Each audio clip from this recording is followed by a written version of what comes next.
What's up, slackers? How you guys been? I know it's been a little bit of much, but or a little bit since streams, but what you guys up to? You see my nice pretty card right here? Man, you guys have been killing me. I've been trying to not open this up. It's been driving me nuts. Let's see. What's going on? Finally! Looks like we have a little bit of delay, so don't mind me, but I just love this card. So what's going on, slackers? We're basically kicking off with the little Red Bull. Get a little excited. I am actually thrilled right now that I can actually overclock this thing or be able to touch this thing. It's been driving me nuts lately. We've had some stream issues, but I think we're pretty good right now. You guys hear me all right? We have some new sound going on. We got another camera that we added. We got a bunch of stuff going on. So what are we guys doing? The British Redbeard is here. Gadget Joe, what's up, broski? If you guys want to check out the channel, check out Gadget Joe. He's a good dude. We definitely support him. Another bearded brother. He better not have a baby beard. He better have a... Oh, I got to keep it PG-13. Big beard, if you know what I'm saying. You guys hear me all right? Where in the world did you get that? Bro. Now, it's kind of funny that I hear a lot of people talking about, oh, I can't get cards, and we got a 3090, and nobody gave me this card. Trust me, my wallet is broke as hell to try to get this thing. So I know how you all feel about it. Do I have two for SLI? Well, this is a kind of a funny story. I will have... Hold on, let me try to get all this organized real quick. Move my screen over. There we go. So basically, I have another card coming next week, so that way we can play into the RIP series.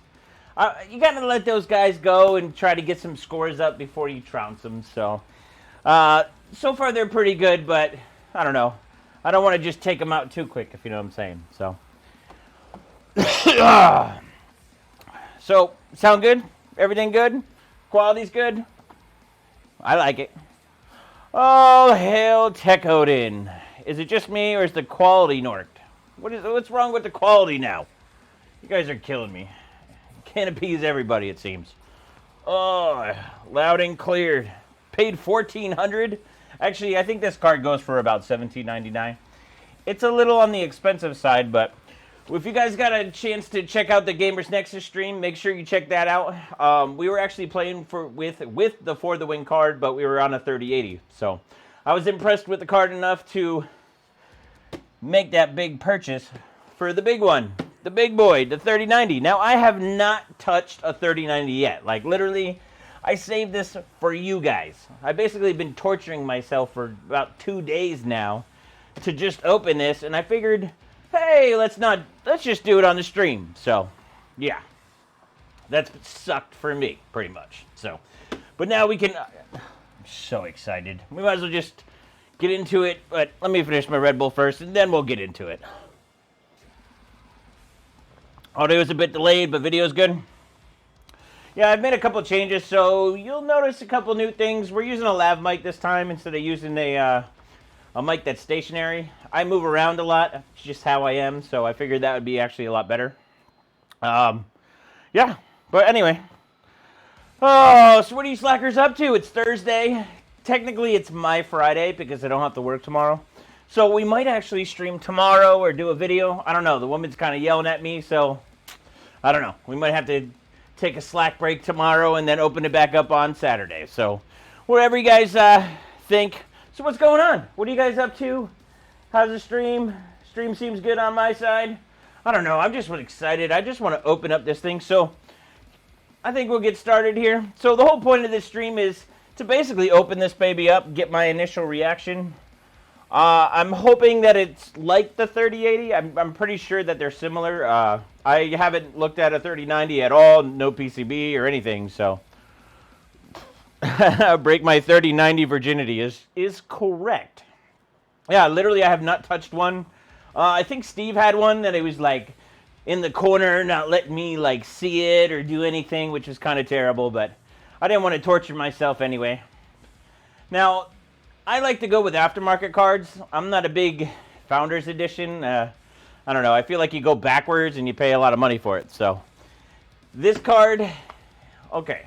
So what we got planned for this card, we're going to mod the hell out of this card. So we're going to pretend like this is somebody else's card and then I didn't play for it. Oh, yeah. Mic is a little bit hot. Well, let me fix that a little bit.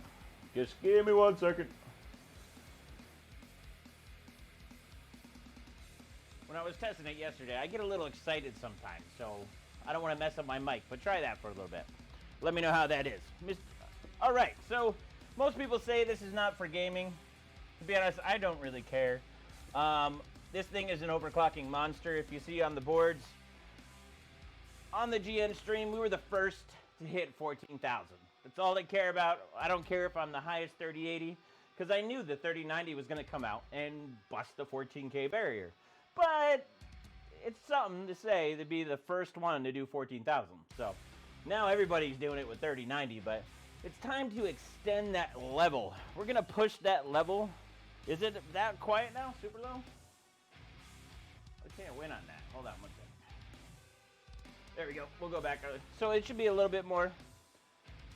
Oh, see? Everybody was saying it was good. That's what I get for listening to people.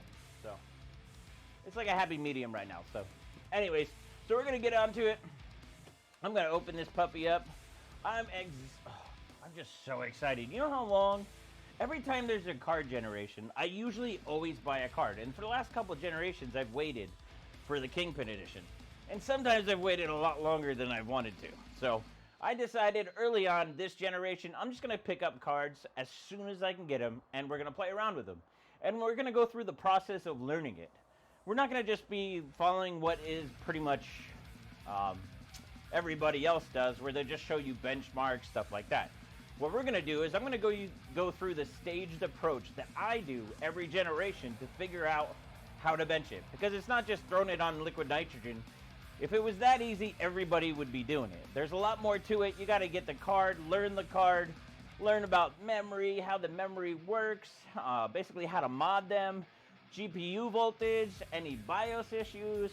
So we're going to be doing a lot of different things. We'll try to find some custom BIOSes. We're going to do some hard mods on it. But first, we got to open it. So, you guys ready for it? I think I'm ready. I've been waiting like 2 days. I'm like a kid at Christmas who's not been able to open my toy because my parents said that I couldn't open it. And I'm just going to dig right into it. So what do you guys think of so far about the 3090? You guys, what's your favorite card? What do you guys think? Look at this. Seals not broken. Notice seals. Seals are good. Look at that. Basically torture for myself. Here, I got another camera angle too I wanted to surprise you guys with. Oh, not that one. There we go. So, EVGA was nice enough to try out the XR1. The XR1 is their stream, basically like a little stream device. It actually works really good since I'm out of PCIe slots. I can just connect this to USB, and basically you got, boom, my other view. So, pretty cool. Big props to EVGA for that. I needed something. What's too low? Nothing's too low anymore. Let's see. I think this mic needs to be changed a little bit. There we go. All right. Oh my gosh, that brings up another question. So you guys all saw the AMD announcement and stuff. What did you guys think? Personally, I don't know. AMD doesn't really excite me on the GPU side. I really was excited about the CPU side though. They really did some, I don't know, 19% IPC improvement is pretty damn impressive if you ask me. To be honest, it takes a lot for me to get excited about something, especially like PC related, because I'm pretty much for anything that's the top performance I always get and always play with, and you know, it's going to be interesting because if you look at the records now, that most setups are all Intel setups, and that's just because AMD is just a little bit off from like the liquid nitrogen clocks. But now, since this new version, AMD might be coming up. It might be a power. I don't know. It's going to be interesting to see when we get our hands on. I mean, it's one thing when you make announcements, but you actually, when you start seeing it flow down to reviewers and stuff like that, So we'll probably be having a lot of stuff playing with it, but for now, we get to play with the excitement, which is the 3090. Does anybody really think that AMD is going to be able to match this? I don't know. I'm thinking that they're going to come up with maybe like a 2080, which is cool, but I really would love to see some 3090 powers.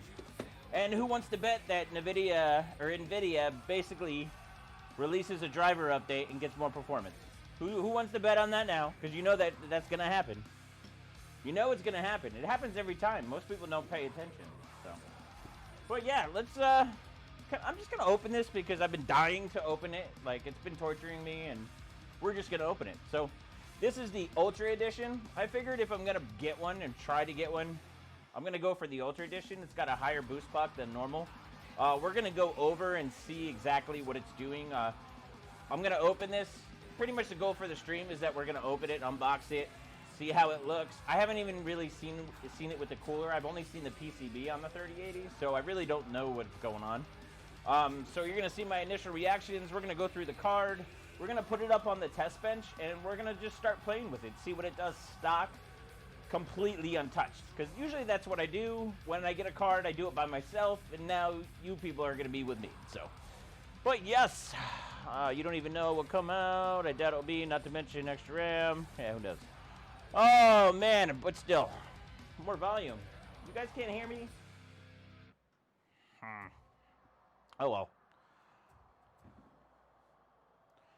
Let's see. Concerned about how my... You know what it is? Let me try this real quick. I tested it all day yesterday with this, so... How's that? Is that better? Yeah, the green one, the bottom one looks cool, right? So it's nice to have different angles when we're playing around and testing, so. But yeah, one of the biggest problems, it's still pretty low. It is what it is, man. I got this big thing called a beard that likes to get in the way of mics, so. Does that help if I talk into it? But anyway, so we're gonna just take this puppy apart because I'm dying to, and you guys are just, I feel like you guys are messing with me on this voice thing, but. Let's see, the audio looks actually not that bad, so I don't know what you guys are talking about. I'm looking at the actual views, or the thing going by, but whatever. Anyways, at least you can hear me. Moves like a quarter seconds before voice is heard. Anyways, whatever, we're gonna play with it. We're gonna cut it up. I'm just excited. I get to play with this. Oh! I've been waiting for this. Tell them to turn up their volume. Turn up your volume. Jeez. Yeah, I think they're just torturing me. They're trying to hold me back from opening this badassedness. Badassedness? Something like that? Oh, ho, ho, ho. Let's see this puppy. Ooh, it's getting prettier. I'm excited. Scarlet, thanks for the 10 bucks, bro. Or the $9.99. What, you skimped out on a cent, huh, bro? I sent Steve 2 E-Power V, so seeing your 2014 popped up yesterday. What great timing. Yeah, you should have sent them to me. I actually have a bunch of E-Powers, if you can see in the back. But I don't actually have the new one, and I can't find the new one. So if you guys got the new one, quit holding it up and send it to me. Because to be honest, if we mod this and we break it, we're going to E-Power it. So there's a good possibility we might break it. It wouldn't be the first time that I've spent that much money and broke something. So the whole point is to be able to figure it out and fix it. So I think that's it in the box. That's it. No, it's nothing left. For that price, they should give you a lot more than that, huh? Alright, so let's see what we got here. We got this. This thing's pretty heavy. Not that bad.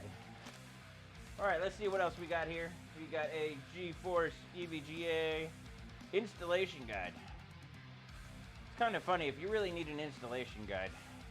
That's why it's so small, I guess. But yeah, what do we got here? Interesting. One of my issues that I wanted to kind of find out. So I have another card coming. We're going to play with SLI. problem is that bridge connector. I do have a bridge connector coming. What is this? You have a bracket holder. I don't know what that is, but hey. So let's get dirty. Let's get into the card because it's awesome and amazing. Should I have a clown face?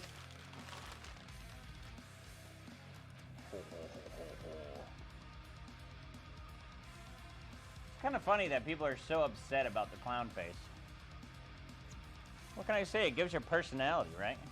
You got the mouth and then the nose and everything. I mean, I don't know. I feel like people are too sensitive about it. Overall, the cooler is pretty cool, though. Here, let's go and take the packet wrapping off. Let's go. Oh, that's the problem with big hands. It's funny this week. I think it was it Bad Seat Tech? We were talking about hand size. Apparently, I have monster hands. Oh, yeah. Oh, wow. Ooh, how pretty. Steal one from Steve during next visit. Yeah, Steve might stab me if I steal anything from there. Trust me, he's got a lot of goodies there. It's pretty amazing. It's an amazing place. It's like when you go to Toys R Us, you got all these toys that you get to play with and use liquid nitrogen and all sorts of stuff. Kind of like my studio here. Always activities to play. Man, I hate these plastic things.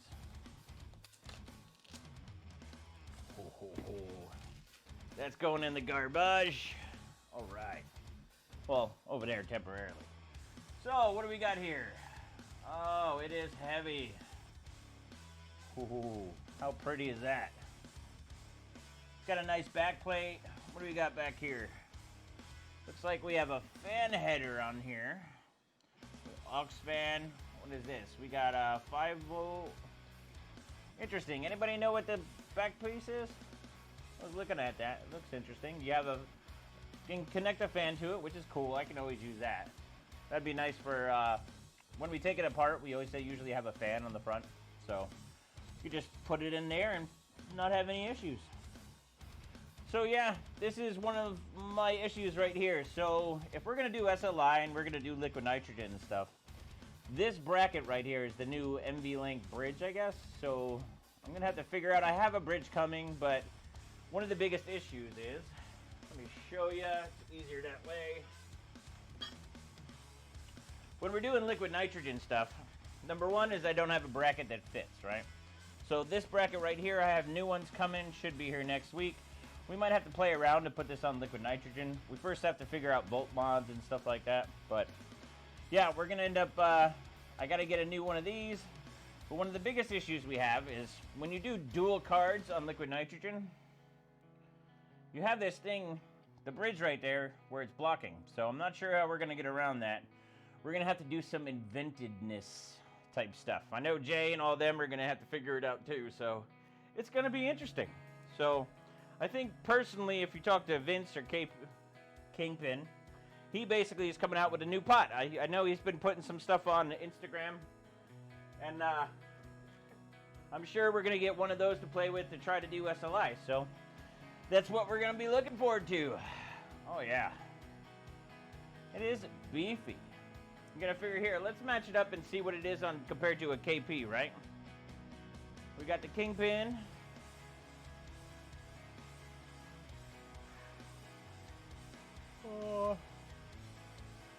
So it looks pretty similar. What's nice about EVGA, I've pretty much been a big EVGA fan for years. They make pretty much the best cards there is, the quality.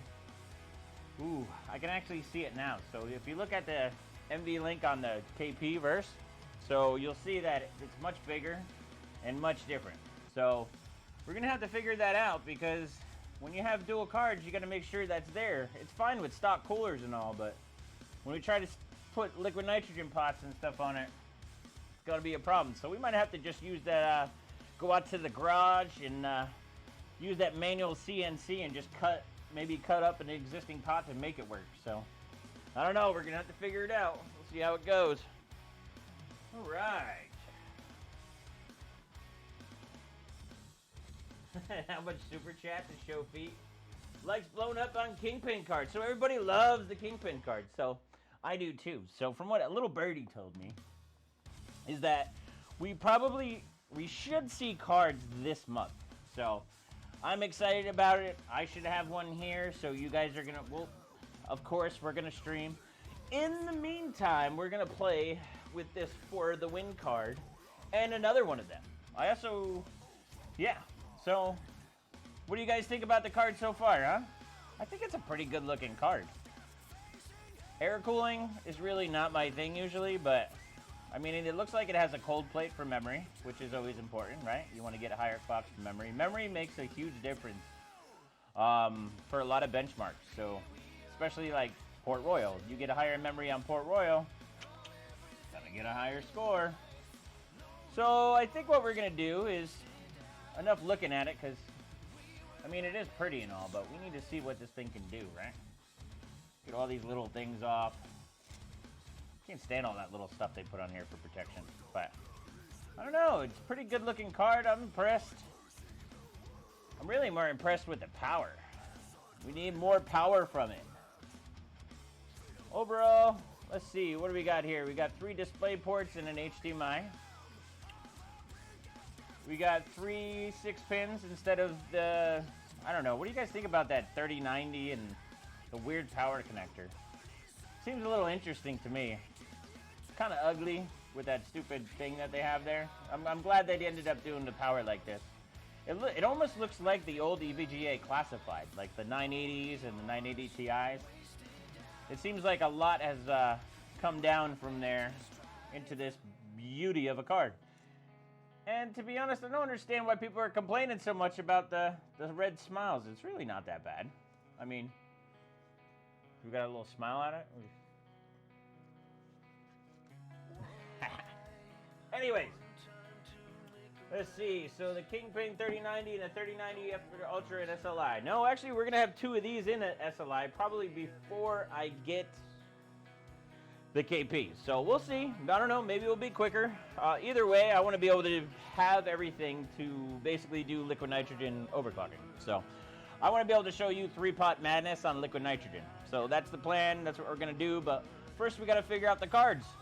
What's nice about a Kingpin card, you can basically just plug it in, start messing with voltages, and doing all sorts of stuff. But with these cards, you don't really have that much power. So what we're going to end up doing is we're going to end up taking it apart. I think I'm going to save that for tomorrow or Saturday. I'm going to basically set up a stream, and what we're going to do is I'll take my nice little microscope over there that's digital, so that way you can see it with me by going through the card. I'll take the card completely apart. And then what we'll do is we'll go over kind of what you need to know to be able to start the modding, right? So, because by looking at the card right now, you're not going to be able to mod it. I need to figure out like what controllers are there, how we're going to full power, pretty much which one's controlling GPU, which one's controlling memory, basically all that good stuff. But before we go all into that, we need to test the card and make sure it works, because you never know, could have got a dud. Yeah, it could be just a $2,000 paperweight. So, I don't know. What do you guys think? My X299 board is waiting for one. Alrighty, so I think what we're going to do is we're just going to head over to the bench. I'm going to have to move some camera stuff a little bit, so bear with me on that. Let's see. Yeah, the saturation is terrible on that camera. It's kind of a crazy camera I'm using on the other one, so bear with me a little bit as we go stream more. I've had a hell of a lot of times just trying to get the stream going, so I actually figured it out. It was a bracket issue in the description. Of course, YouTube and their error handling just kind of is junk, so. But yeah, so let's get started. Yeah. So let me take this over here, and I'm going to switch over. Actually, let me just move one of these real quick. We'll do...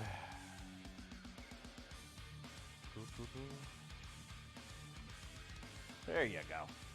So you get, who wanted a foot shot, right? There you go. That's the only shot you get. All right, so we're gonna move the one camera over. Put the card over here. Make sure I don't drop that $2,000. Oh. Already breaking stuff.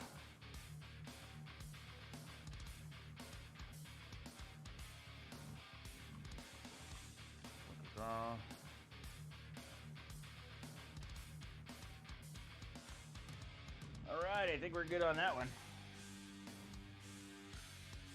Let's change the views. Got so many views. Let's see. How does that look now? Let me move some stuff over so get a little bit organized.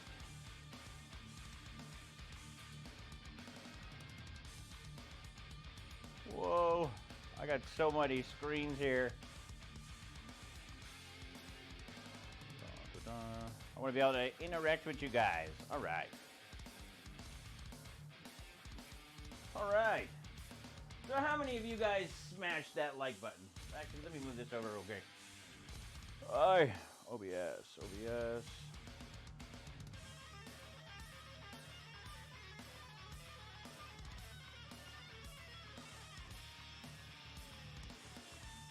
Oh, there we go. So you guys are over there.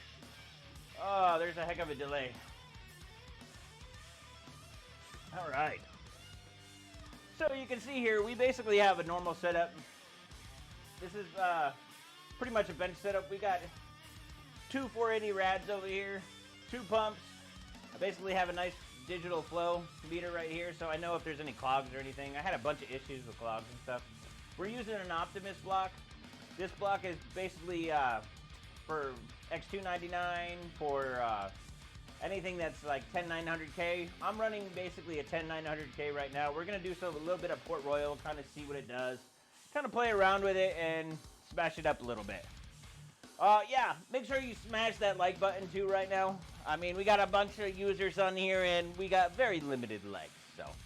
But yeah, so I'm using G-Skill Trident Z Royals memory. We're using the Threadripper, or not Threadripper, the Optimus block, which is an awesome block, by the way, especially for this platform. I easily run 5.3, even close to 5.4 on this, so. Everything's running right now because it's on a separate circuit from regular power for this. So what I'm going to do is I'm just going to power this down and we're going to plug everything in. Just going to shut it off. Let's see. Yeah, I've heard most of you guys have not been able to get a card. And to be honest, I was definitely one of them for a while. But you got to, I don't know, I feel like you got to get creative with pretty much every single... Anytime new hardware comes out, we run into a bunch of different stuff. So, you gotta kind of, I don't know, you gotta think out of the box on how you can actually buy one. There's scripts and stuff that you can do. I'm a software developer, just to give you a little bit of a hint. So, alright, what are we missing? We're missing power on the back. Man, that card is big. It takes up the whole motherboard. They're so massive. Let's see, we're gonna stick this over here. I need 3 8 pins.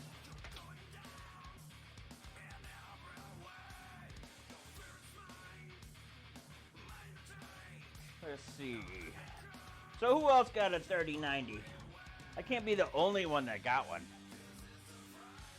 It says EVGA makes some nice cards, but I somewhat terrible. To be honest, I think most people should be happy they get anything. Because I feel like this gen, there was very limited on how much it was going to be. I really thought that there would be more 3090s than 3080s. But it was pretty much wrong on that one. Oh, what's going on here?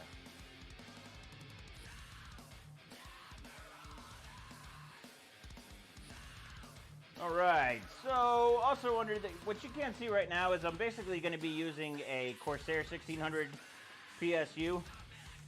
These things are power hungry like crazy, especially when you overclock them, so you want to have a lot of power.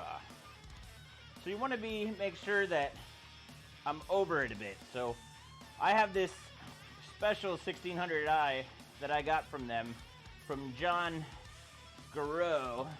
I think that's how you spell it. Or say it. I always forget with him. But he's Mr. Johnny Guru, Power Supply King. So he was personally gave me this PSU, so I'm proud to use it.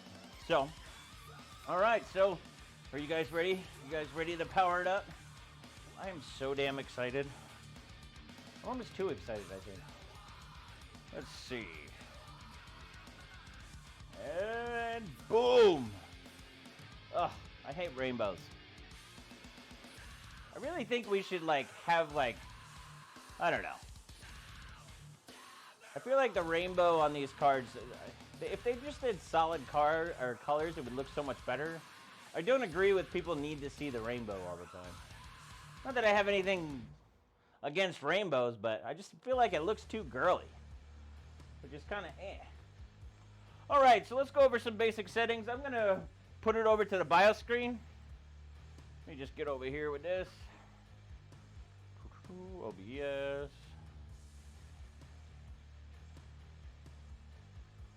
Alright, there we go.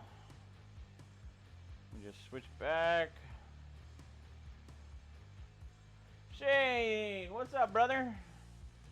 Thanks for the $10. I signed up to HWBot and my team. Awesome. So, I haven't really been active over on HWBot. I do have a team over there. If you guys want to join it, you're more than welcome to. The more, the merrier.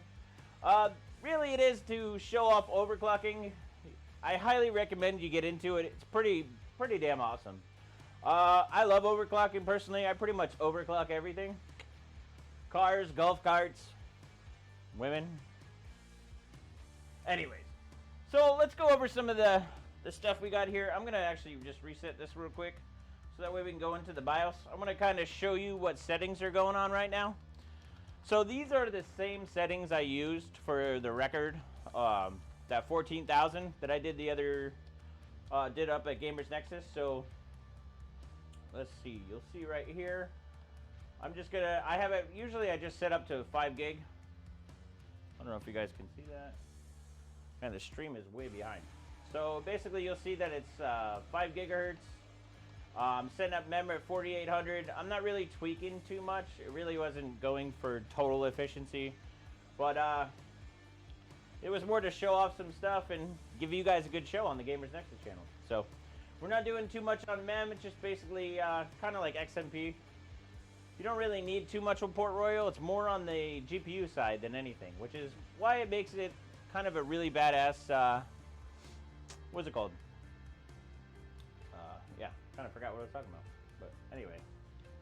Alright, so one of the major things, if you're going to do some type of overclocking with this, is you got to make sure you have the right settings, right? So I see it a lot that people are confused on how, I don't know, what settings to use. Basically on any motherboard that you have load line. You need to mess with load line and voltage on every single board. Doesn't matter if it's AMD or if it's Intel. You need to make sure you mess with load line. Load line is pretty much the key to overclocking. It's really not that much. Joshua, oh, I missed the unboxing. Well, at least you can see that pretty card now. You can always rewind the stream and check it out, right? Wine cooling. All right. So basically, I'm just running a level 7, which means the load line is going to be probably above the actual voltage I set. Usually stock, you have what's called droop. So if you set like 1.3, and when you're running it, the load will basically go down to like 1.2 if you have a bad load line. So on Asus, you'll see level 7 here. When you start going up, that means you're going to start raising it. So it's going to be pretty much your set voltage is going to be matching to your actual voltage. So, and then that can go up a little bit too, depending on which level you choose. Says with the AMD 5000 series coming out, you're going to make the switch. Well, the performance I saw today, well, I don't know. We'll see. Because, I don't know. It's one thing when when these companies show you something, and then you actually going down, sitting down, and playing with it. So, it looks really good, that IPC of 19% and the extra clocks. And all the different revisions of efficiency that they have on there, the more cache, breaking down, they're basically going for more efficiency. I'm very curious about how they're going to do memory. One of the memory latency on that platform is kind of eh. So one of the things is that I want to see what they didn't really talk about too much about it. So I think it's going to be interesting when we take it and actually put it on here and start playing with it. So I might actually have that early. I don't know yet. We'll see. But yeah. James, what's up, my brother? So anyway, let's get into it. What did Nori say? I have auto value for load line. What is best? If you're using an ASUS board, actually you should never use auto load line for anything. If you're keeping it stock, that's fine. But if you're going to try to go for like 5 gig on a 10900K, you should have load line at least like 4 or 5. A level 7's a little bit much, but it's not going to matter. I have really good cooling on here, so don't have to really worry about it. But yeah, let's get into it. There's not too much here. I think the only other thing that I did on here, we're going to have to do like a memory stream or something. I know I keep talking about it and doing one, but now that I should have more time to do it. And I have a feeling a lot of people say that memory doesn't matter. And I'll give you guys a little tip, is these new 16 gig modules. A lot of the guys, when you see like overclockers now, a lot of them are just using 8 gig modules. And that's kind of the reason why is they used to be able to overclock better. But the 16 gig modules are really taking over right now. So I'm going to end up switching from the 8 gigs to the 16 gigs. And I have a feeling we're going to see a nice surprise for Bench in 3D. So that's something that we're going to definitely check out. I've told them that I've wanted to do this for a while now. So it's time to get to it. If it's going to improve our scores to take down everybody, we're going to use it. All right. So one of the other things that if you're going to do like a Port Royal setup, right, is you want to make sure that your PCIe gen is set up correctly, right?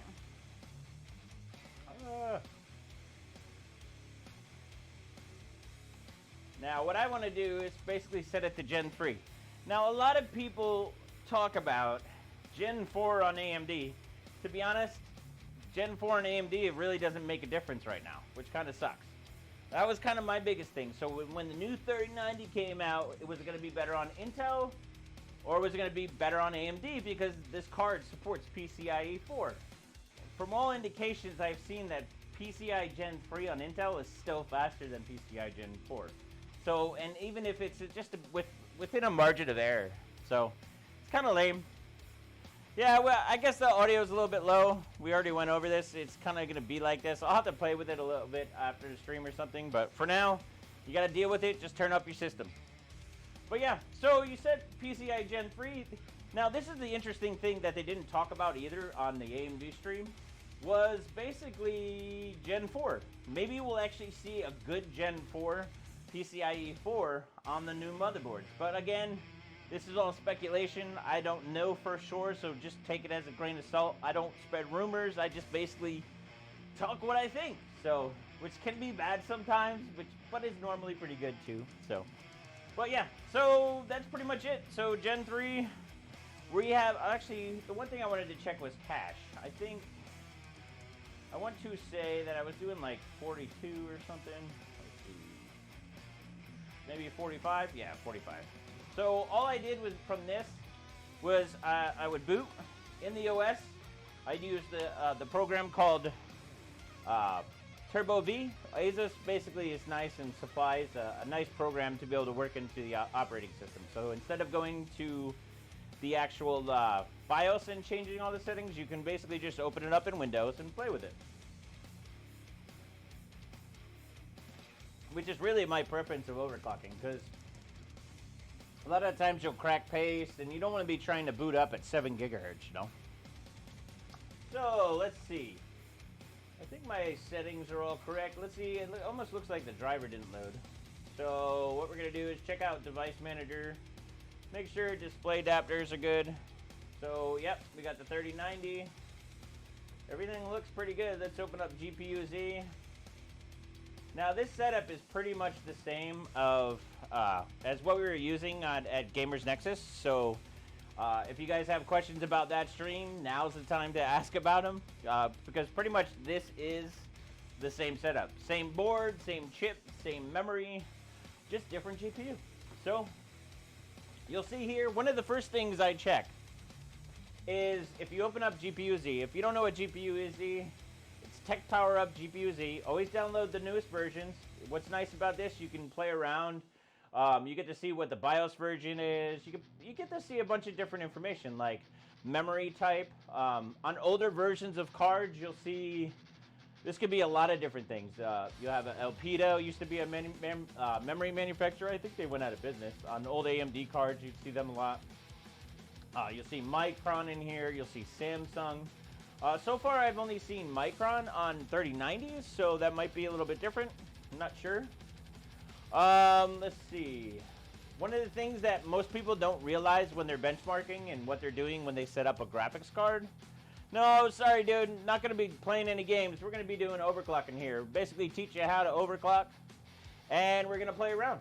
So, I'm not really of a gamer guy. I do game sometimes, but this channel is more about playing around and getting the most out of your hardware.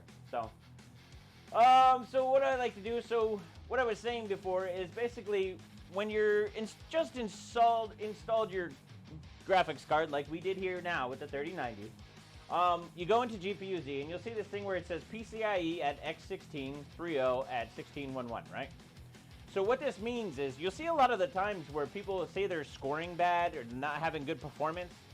A lot of the times they'll be at like Gen 2 or Gen 1 here, or if they're in the wrong slot, so if they're not in an X16 slot. So you always got to make sure this is one of the best places to check to see if you're doing things right?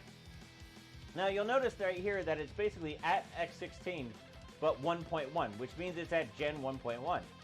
Well, if you do this, what happens is you have that thing called GPU boost. Now, what that does is it basically, when it's not doing anything in performance, it's basically dropping gens down to 1.1, right? And when I'm kicking this off and actually putting a load, it's actually throwing it back at X16 at 3.0. So that's turbo boost. There's nothing wrong with that. That's basically how it works, right? So another thing is Gpuz. Gpuz is pretty much one of my favorite utilities. It's been around forever. There's just a lot of information that's in here. See how it went back? Now it's at X16 1.1, right? You'll see that it also gives me, what's it called? The driver version, which is very good information. You see like the boost clocks. You see this one's at 1800. I'm pretty sure, if you guys don't know already, these EVGA for the Win 3 Ultra cards, they basically have dual BIOS, which is a great feature if you want to start playing around and start playing with a bunch of different BIOSes. So what I'll do on here is what we're gonna do. Probably not right in this stream. We're gonna do another stream. But what that switch gives you is the ability to be able to test out different BIOSes, right? So we'll be able to do that and kind of play around with a bunch of different stuff. So, but yeah, I'll show you guys how to do that. I'll show you guys what to check for. We're going to basically tear down this card. We're going to be probing it. We're going to be doing a bunch of this. We're just going to basically violate the hell out of this card, you know? And so you guys know that this is definitely not under warranty. So if you want to come and join and do some of the same stuff, you're really on your own. I'm always here to help, but it's not my responsibility for you to not mess up. So you do this at your own risk, and obviously you void your warranty, but I'm all about voiding the warranty. I just love taking things apart. So let's get into it a little bit further. So a couple of the nice things too about Tech Power Up Gpuz is you have what's called sensors, right? So if you look in here, we have a bunch of different information that we're keeping track of. The main ones is obviously GPU clock and memory clock. You'll see, let me go right here. Again, GPU boost, because there's no load on them. These clocks are pretty much down. So you'll see it's at 210 and 50 megahertz. But when I start a render, it's going to jump up. See how it's even going up to maybe 1980. It's also, with the memory clocks, it's going up to 1219. And obviously, of course, the temperature is going up because we don't have any fans on. Is it actually turning it on? Nope. That's pretty impressive, actually. Only 64 degrees, so it's a lot different than the other ones. Leave the port card. Let me move this over here. Sorry, guys, I'm still getting used to the new, oh, what did I do there?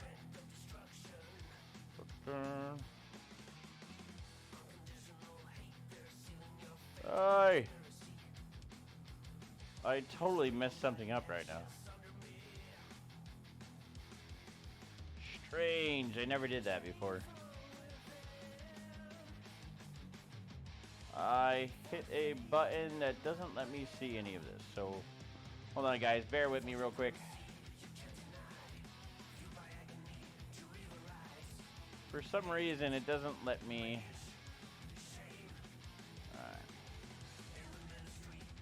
Which is lame. Of course, I ended up borking it. So no, I couldn't see your comment. Sorry, guys. But yeah, let's get into it a little bit more. Okay, now I can see your comments again. That was weird. Alright, so we're on a 10900K right now. We're basically doing like Port Royal. We're just trying to see what stock is going to run. We're just trying to get used to, get all the tools ready. Let's see, what driver are we on? Actually, we can go in here. So we're on driver version 456.38. I'm not sure. I haven't even checked for newer drivers or anything, but let's just check stuff out. So number one we're going to have to do is let's open Precision. So Precision, I highly recommend if you're going to use an EVGA card, you need to... Whoa. Here we go. So we need to do a firmware update first. I actually noticed this last time we did this too, so let's do a firmware update before we do anything. Let's break it. 4 sticks helps the lower end cards. Well, with memory, sometimes it depends on the board. This board is the Maximus Apex. So basically you only have 2 DIMMs, which actually gives you more performance or more ability to get more performance out of your out of your memory. So you'll be able to actually push clocks higher on a 2-DIMM board than you are on a 4-DIMM board. So that's what's cool about it. Let's see. Yeah, so there's a newer driver. Well, here's the thing. So if you're going to be a pro overclocker, what we usually do is we don't just test one driver, we go through every driver. So since I already have this one installed, we're going to check with this driver first and see what performance we get. So when you're going to do overclocking and everything, you need to go through and basically check every driver, every setting. The whole point is to get the highest score and to pretty much trash everybody else. That's the whole goal. We want to be the best. We don't want to be second or sixth or third. We want to be number 1. Second place is the first loser, right? Alright, so what is this? MRTech. 2 sticks will always be better when unseeing. Just don't want to shelf my kit. Well, it's interesting on the IMC too. Now, I have the Asus Extreme board too, which is a phenomenal board, 4-DIMM board. It just can't clock as high, but you can use 4 DIMMs. So a lot of overclockers and stuff, instead of using a 2-DIMM board, they might use a 4-DIMM board and populate all 4 modules. But they're still it's still not the same. So, but anyway, I never overclock. Why? Is AMD coming out with a new chipset with the 5? I have no idea about the new AMD stuff. I don't have any connection really with AMD right now, so I can't really give you all the info on AMD. I wish I could, but I don't know. We'll see. I have some things in the works, so we'll check it out. All right, so let's see right here. Let's make sure the fans work because I don't think a fan... Oh, okay, fans are on now. I think that's because we did that firmware update. Second place is the first loser, indeed. Use the release day driver. I think this is the release driver. I don't know. This is the same driver we used on, what's it called, over at Gamers Nexus. So it's going to be pretty good. Let's see. So let's make sure all fans work. So this is kind of what I do on everyone is just make sure the basics work. Before you want to try to get into overclocking and doing stuff, you need to make sure things work first because otherwise you're going to get in trouble. If things aren't working, like the fans weren't working and we tried to overclock and we weren't paying attention to the fans not working, then we'd be in a lot of different trouble. So you always want to make sure you test the good stuff before you get into it, if you know what I'm saying. So we're getting fans. What's really cool and I like about EVGA is that they give you all these sensors. Now, this was originally on a lot of the KP cards, like the 980 Ti. I think this is where that first came from. When the 980 Ti came out, you had all these little sensors. And to be honest, for liquid nitrogen stuff, this is actually awesome because we can actually see how hot the memory is getting.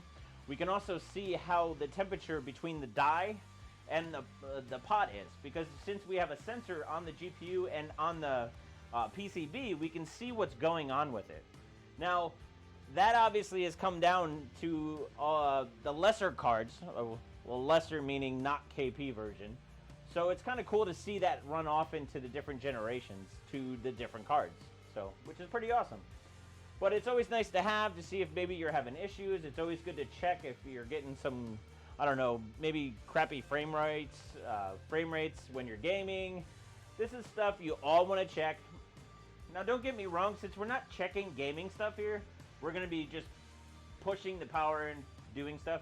This still will help you if you're trying to overclock for gaming. So all these tips and tricks and stuff will actually help you get better performance for gaming. So don't be discouraged and say, oh, overclocking is not good, even though we all know that overclocking is amazing. But yeah. So what I'm going to do is I'm just going to basically turn the fans on. I'm going to make one change for Turbo V like I was talking about before. I'm just going to put 1.3 on the CPU. And the only reason why I'm doing it, it actually needs less than that for 5.3. But we're going to be running 5.3 gigahertz because I know it works really well on this processor. It can do it, and we'll do it for days and days and days and days and days. But it won't reach minus 195. Well, minus 196 is what liquid nitrogen goes to, so you're one off, James. First loser is better than the last loser. That is true. I agree. But third, you get prices and still be on the podium. One day I'll get to 240 hertz. You guys are killing me. But yeah, so we got more power. So we're at 5.3 with 4.5 on cache. We can probably push the cache a little bit, but the whole point is to figure out what the card's doing. So remember, one of these nice things is we can keep Gpuz on in the background. So what we're going to do is we're going to do a run of Port Royal right now. I know you guys are probably sick of Port Royal right now, but hey, it's actually one of my favorite benchmarks. So, and the reason why it's one of my favorite is because it doesn't need much CPU. Like really, if I put that CPU on 7 gigahertz, it's not going to make that much of a difference in Port Royal. What that means is it's more of GPU biased. So what that means is GPU really makes the score go up. So you really got to have a killer GPU to be able to run this. So what we're going to do is we're going to do an initial run. We're going to check it out, make sure it runs good. I have Gpuz on the background, in the background running, so that way we can see if there's, I don't know, see what top clocks we're getting. I don't know, we got to find out all the information. We got to collect information. The trick is to really collect all this information, use all that information, and hammer down. So let's see how it's running. So this is the first run that I'm doing on this. Now, we're just trying to make sure, see what the score is going to get. We're going to just see what it's going to do just all by itself.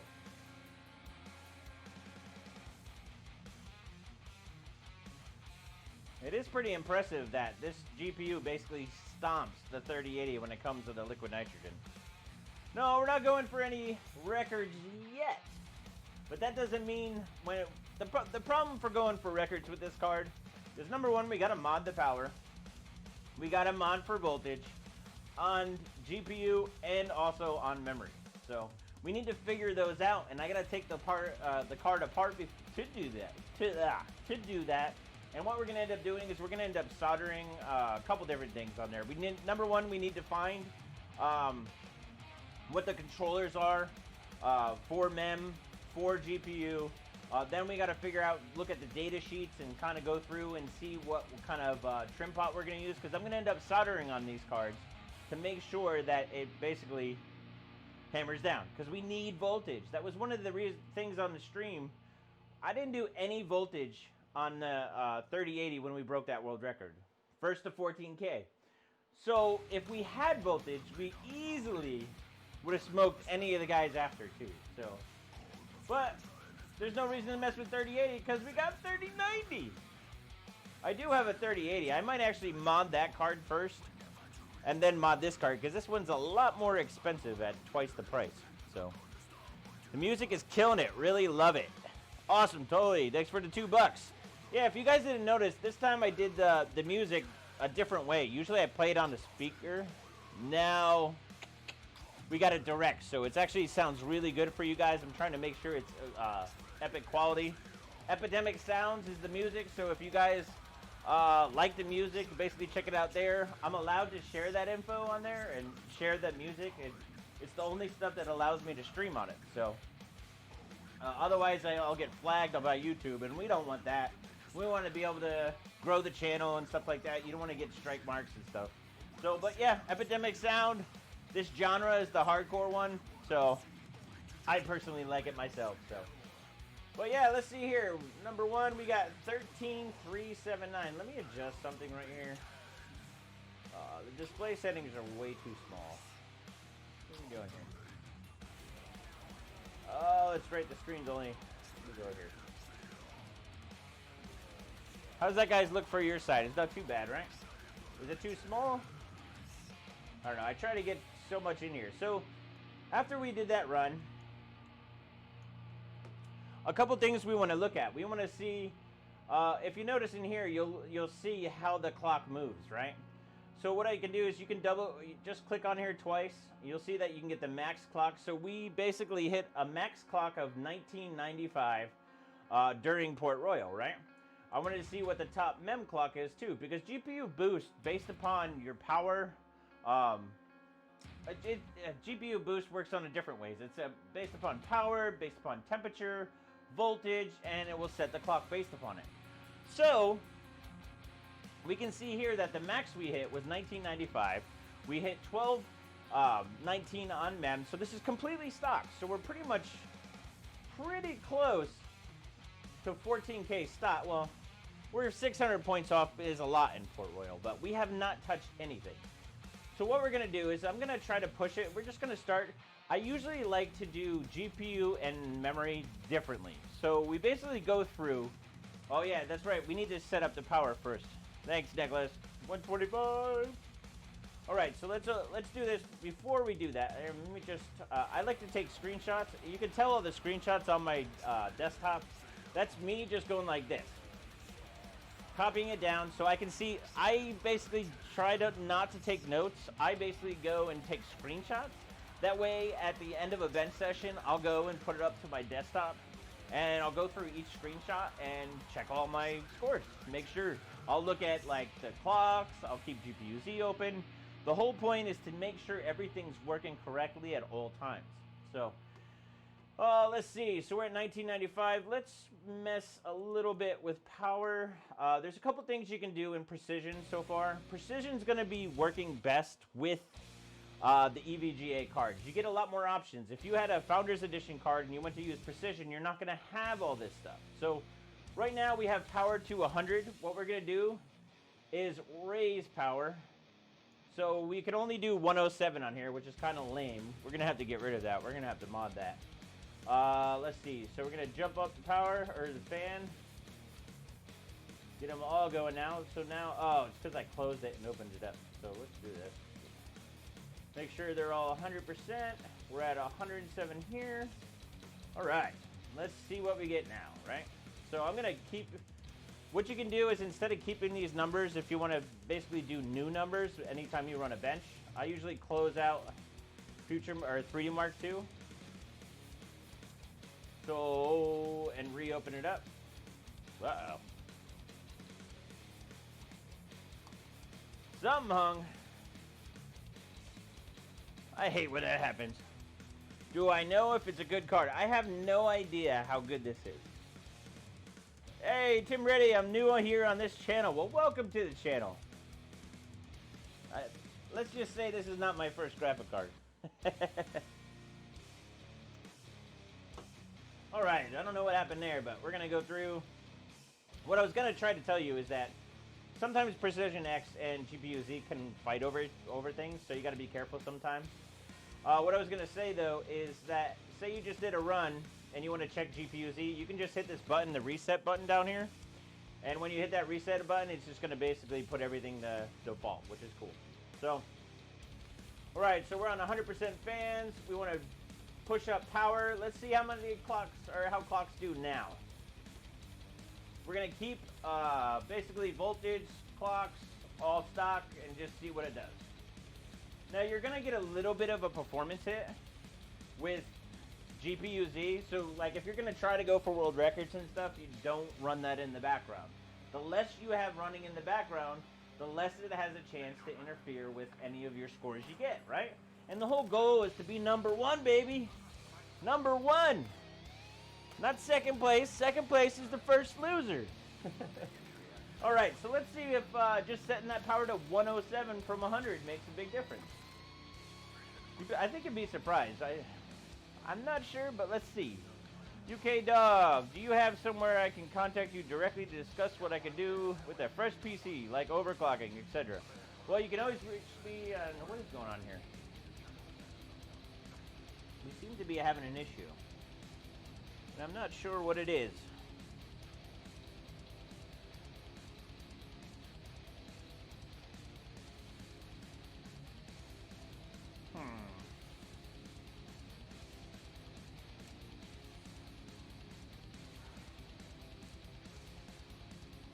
You always gotta love debugging. Is something gonna blow up? Probably. No, it almost looks like I have some type of memory issue. I might bump up clocks a little bit. Because we're getting some blue screens. I hate that automatic repair crap. I have it there. I'll have to show you guys one time. I do have a command that turns that off so you don't ever have to deal with it. It never really helps and it really annoys you. I remember I shared that with KP, Vince. It helped his 4-way benching dramatically. Uncorrectable error. Oh, looks like we have an issue. Let's try powering down completely. A lot of times you gotta be careful is when you set stuff, like even a firmware update on the actual card itself. A lot of the times you gotta completely power it off. Otherwise, it can cause some issues. When you set clocks on a GPU, they can stay when you reboot. So if you hit reset and not power off completely, the GPU can basically stay in that same state. So you want to basically make sure, just kill it all, basically kill power completely and then reboot, and then the card will go back to stock. That's a little trick on liquid nitrogen that really basically goes with a lot of different. What's my favorite color? Usually color is dependent on how good the color is.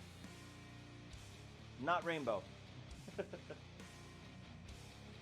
Oh, blow up your card for your amusement, not ours. This is my amusement. I do it for your guys too, but still.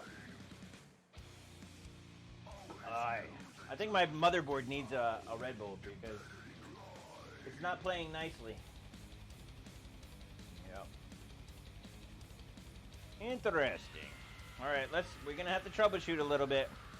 It looks like we have a problem. I have a feeling it's a setting. I'll have to change it real quick. Go to settings on PX1 to not start OC. No, I don't think it's an OC issue. I think it's actually a memory issue. So let me go in here real quick and... Here, we're going to make it a little bit easier. I think it's that 4800 mem, to be honest. SA and VCCIO should be pretty good. We're going to put this at 1.3 because that's so I don't have to keep on manually changing it. VRAM voltage, we're going to go up to 1.6. I'm pretty sure I changed it to 1.6 last time. Pretty sure that should be it. So let's try that. That 3090, a spicy meatball, huh? Says, I'm sobering up after a bottle of whiskey. Cheers. Well, be careful, broski. Don't drink yourself into a coma there, buddy. Try to be safe. Time to open up another bottle. All right. Let's see. So let's see if that solves our booting issues.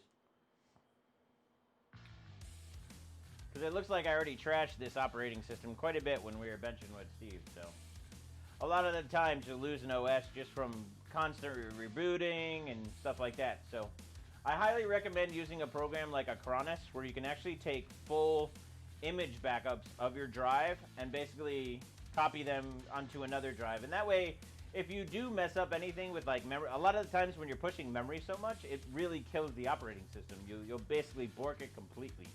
So by having the Acronis image, if anything happens, you can basically just revert within a couple minutes. It's actually pretty interesting. Captain Planet, 200 bucks. 200 NT, I should say. You cheap bastard. Nah, he's a buddy of mine. What's going on, man? Yeah, it definitely smells like mem to me. It's those. Alright, so let's see. So kind of look like memory, huh? Alright, let's check precision first. We're gonna put it all back to what it was before. It's a little weird with this fan.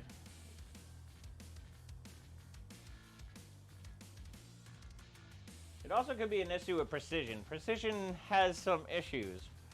Are you working on getting a 5950X next month? Yes, I am. Come on, man. I need that to be able to push AMD into 3D records. One day, you guys don't really realize, but if you look on FutureMark, it's all Intel systems. The AMD systems really are behind when it comes to liquid nitrogen stuff. And this isn't a downfall to AMD, it's because of their single core performance. Now the single core performance, if it's really improved as much as they said, I'm really interested to see, because think about it, a 3950X at 4.2, the 5950X must be the same performance at much lower clock. So basically the 5950X at 4.2 is probably like a 5 gig 3950X. Now, if it's like that on just water alone, and if you're pushing on liquid nitrogen, man, that could be some monster performance. So, to be honest, I could see people griping about what AMD did. I'm actually really impressed, and that takes a lot to impress me. So, I don't know. I'm going to try to get that chip. We're going to see. But no promises. I'm going to try. I'm excited to. I'll even buy one. I don't care. To be honest, I like buying hardware and then showing it off, and that way I don't have to deal with all the repercussions of trying to sponsor stuff. Because I know you guys always talk about, oh, reviewers get everything and stuff like that, but sometimes it's just too much of a pain in the butt to get anything from them, or to get any sponsors to give you anything, because it just drives you nuts. It's almost not worth it most of the time. So, all right, Origin XT, $5. Thanks, broski. It says, I have a For the Win 3.2, higher ambient for me, but looking forward to learning a bit about OCing from you. Can't seem to improve my score above 1450. Hey, that's a pretty damn good score, though. Hey, you're almost at my world record 3080 score, right? I think I was at 1469 or something like that. It's amazing how a card on air can beat another card on crazy liquid nitrogen speeds. Pretty amazing. So anyway, let's get back to running this a little bit. I'm going to open up Gpuz again. We have fans at 100%. Are they really running at 100%? Yes, they are. Everything checks out pretty good on here. Going to keep this up. We jumped up to 107. I'm going to close this out. We're going to run Port Royal again. Says, I'm really interested on memory overclocking and Infinity Fabric max clock on Zen 3, to be honest. To be honest, that's the one question I feel like that is not answered today. They improved the L3 cache, which is huge. That most CPU manufacturers have been doing that. They always add L3 cache. That's been a trick for years. So I'm not surprised to see AMD do that. But I really want to see that how IF works. Are we going to be able to overclock higher than like almost 4K? Like, are we really going to be able to push the 3950X up that high? With the 3600, it's not that hard to push the F clock so high because it's what is it, the 1 CCD or whatever. With the 5930, or with that one, it's going to be a little bit interesting. So, all right, so we're going to run this. So we're going to try to beat our score at 13,200. All we're doing now is making sure different things are basically precision's working is what we're going to do. But I want to also see and check to see how power borked we are. Because from what I'm seeing is that we're pretty much, the main thing to these cards is going to be power mod. I think power mod's probably going to do the most with any of these cards. Because it seems like they're pushing and hitting that power limit really, really, really quickly. And especially if you're going to do something like water. you're going to need to do something. So what my plan is to basically go and we're going to try a couple BIOSes, see what's out there, see maybe if they help. You'd be surprised. I'll show you how to basically get out of it if one goes in and it's bad. Look at this. Not running.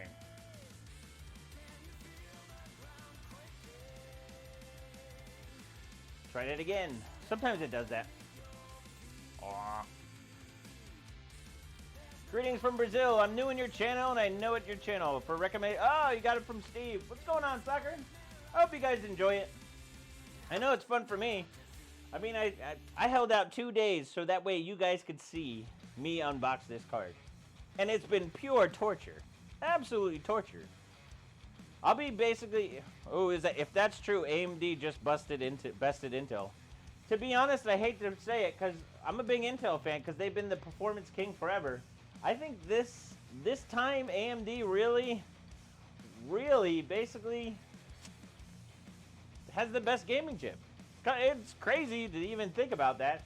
Most people were talking about, well, 3950X has been no. 10900K was still pretty much the champion when it comes to that. So, all right, we're having a bunch of issues here. One of the we're gonna close Gpuz and see if that's maybe causing an issue. This is the fun stuff where you always troubleshoot and see what is going on. Do we have fans running? Yep, fans are running, so it should be super cool. It almost looks like we changed power and now nothing's working. Interesting. Says, Steve told me to come check you out. Well, you should. Steve's right. Steve wouldn't tell you anything bad, that's for sure. Waiting for markets to open to short Intel. Yeah, I don't know. It could be interesting in the stock market tomorrow, especially with AMD, what they released. I didn't even actually check it out. AMD, high Intel, no Vaseline.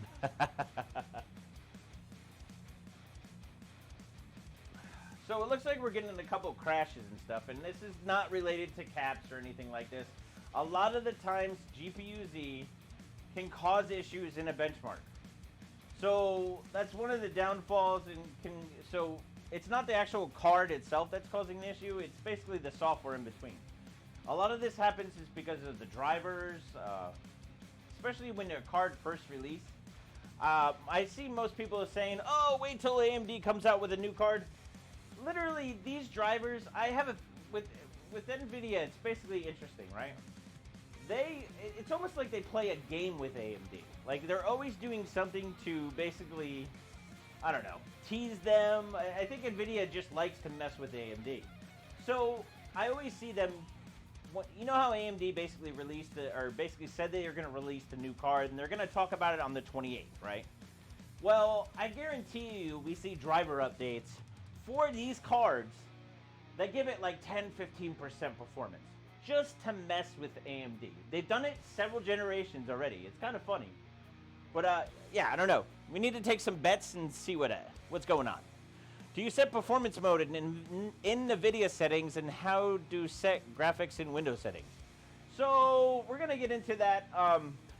A lot of the times, you got to be careful on what Nvidia settings you change.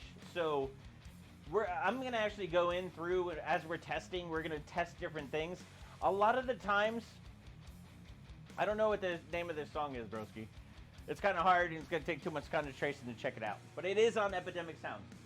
But what we're going to do is we're basically going to go through and test those. Sometimes you can mess with those settings, so basically performance settings, and actually cause a lower score.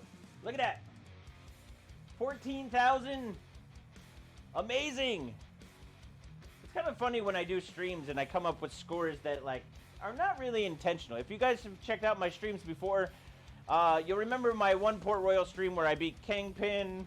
Actually, I tied Kingpin the first time I did Liquid Nitrogen on the 2080 on his 2080 Ti. He and I tied with my first score on stream, and then I basically beat Steve and Jay on Liquid Nitrogen, and then I broke the world record for Port Royal, whatever. But it's just kind of funny to see what scores I come up with just on stream live. It's kind of crazy. We need DFI back. I agree. Some good stuff. Back in the day, man, overclocking's changed quite a bit. There's definitely a lot less support than there used to be. I get more support as a YouTuber now than I do as an overclocker, and I've been overclocking since like 2008, 2009, something like that. All right. Says you got to get sponsored by Red Bull with how many you drink. I know I should, but I try not to drink too many of them. But I get carried away, and I need some energy. I'm a big guy. I've actually been tired lately because I have basically a 3-month-old that's really just kicking my ass. All right, so 14K. Too bad we could not see what Gpuz Z is doing because it looks like it's causing issues. So let's see if we can try to run it again. You'll see a lot of the times too, if you leave like precision open, sometimes that will cause issues with FutureMark. There's a lot of different programs that can cause issues, so if you're having problems that way, make sure you are using a specific program. If, say, for instance, precision is causing issues all the time, then basically try using Afterburner. Little fun fact is, for years, Afterburner, my picture was on their download for MSI Afterburner. Just without the beard, so it'd be funny if you guys can check that out. Bearded, you gotta get a rainbow shirt. I might have to do that. Sounds pretty interesting anyway. I might just have to do that. Congrats on the kid. Yep. I have a couple kids already, but my first boy, he's gonna be overclocking probably at age 1. Yeah, the kids keep me up quite a bit. I don't think I've had a good night's sleep in probably 4 or 5 months. But that's what it is. Wouldn't trade it for the world. Yeah, I know, audio is super quiet. We're gonna work on that for next time. I can only do so much by myself on a stream. What do you think this is, Gamers Nexus? I don't got like 6, 7 guys to work on stuff. Actually, they don't have that many guys. Well, I think they do, but on any given day, they usually have a couple, so. It's just me, so I'm just doing it all by myself. So Gpuz is killing it, so we're not going to be able to use Gpuz, which kind of sucks. So I wonder on the next driver if we're going to do it, we're going to have to be able to mess with it. So let's see if we can try precision a little bit. I wonder if a new driver is going to be what we're going to have to do there. That's what I'm thinking. So we're still at 107. We got the... Let's see. So the other thing I wanted to show, one of the things I noticed when I was... Can you put Affinity on Gpuz and run it through single core? I guess I could, but... Also, I have 3 kids. Youngest is 2. Yeah, I could put Affinity on Gpuz, but it still... It causes a bunch of different issues. Linus would have 3 audio guys. That's pretty funny. Alright, so one of the things that I noticed on 3080... see this voltage slider? I've actually noticed it actually makes quite a difference. Now, it's not going to give you crazy voltage or anything like this, but it's kind of like load line, where it steps up the voltage so that way you can run the higher clocks by default. So what we're going to do is I'm just going to put that up. So we haven't really changed much. We went to 100 on fan. We raised the power from 100 to 107. We jumped about 800 points in Point Royal. And we haven't done anything else yet. So what we're going to do next is basically do 100 on the voltage and see what it gets us. The trick is to always run kind of baby steps. See what you're doing, make sure you're doing it right. I see a lot of guys that basically go through and try to set everything quickly and go through. You need to spend some time getting used to it. It's kind of like a lady. You gotta kind of wine and dine her, and you gotta make sure you're doing stuff. You can't just rush and try to get everything going, if you know what I'm saying. So let's see. So let's go over. We're gonna run Port Royal again. Anybody have a guess on what score we're gonna do? Because we already hit 14,000. With an extra voltage, I'm sure we're gonna get a little bit more points too. I think I'm an Aussie version of you, even similar beard. Love bearded broskies, man. You gotta love that. Any of my bearded brothers. Everybody should have a beard. He's louder when talking near the GPU. Why use precision over Afterburner? So that's a great question. Why would we want to use precision over Afterburner? Well, number one, it is an EVGA card. So we get options like seeing how hot the memory is. All those different sensors. You won't be able to read that in Afterburner. A lot of the times we get extra features like a locked P state, where you can basically keep it at 1900 the whole time. We don't have to worry about GPU clock fluctuating, right? So those are just a couple of the benefits. I always end up trying a bunch of them. So I'll try like Inspector, I'll try Afterburner, I'll try Precision, because you never know when one of those programs. I've seen it back in the past that where Precision is causing problems all the time. Like it just has some issue with a driver, it doesn't work correctly, so then I have to use Afterburner. So my recommendation is to try them all, see which one is better, and that's pretty much what you do. Did someone say beard? Hey, what's up, Slacker? We got Brad on here.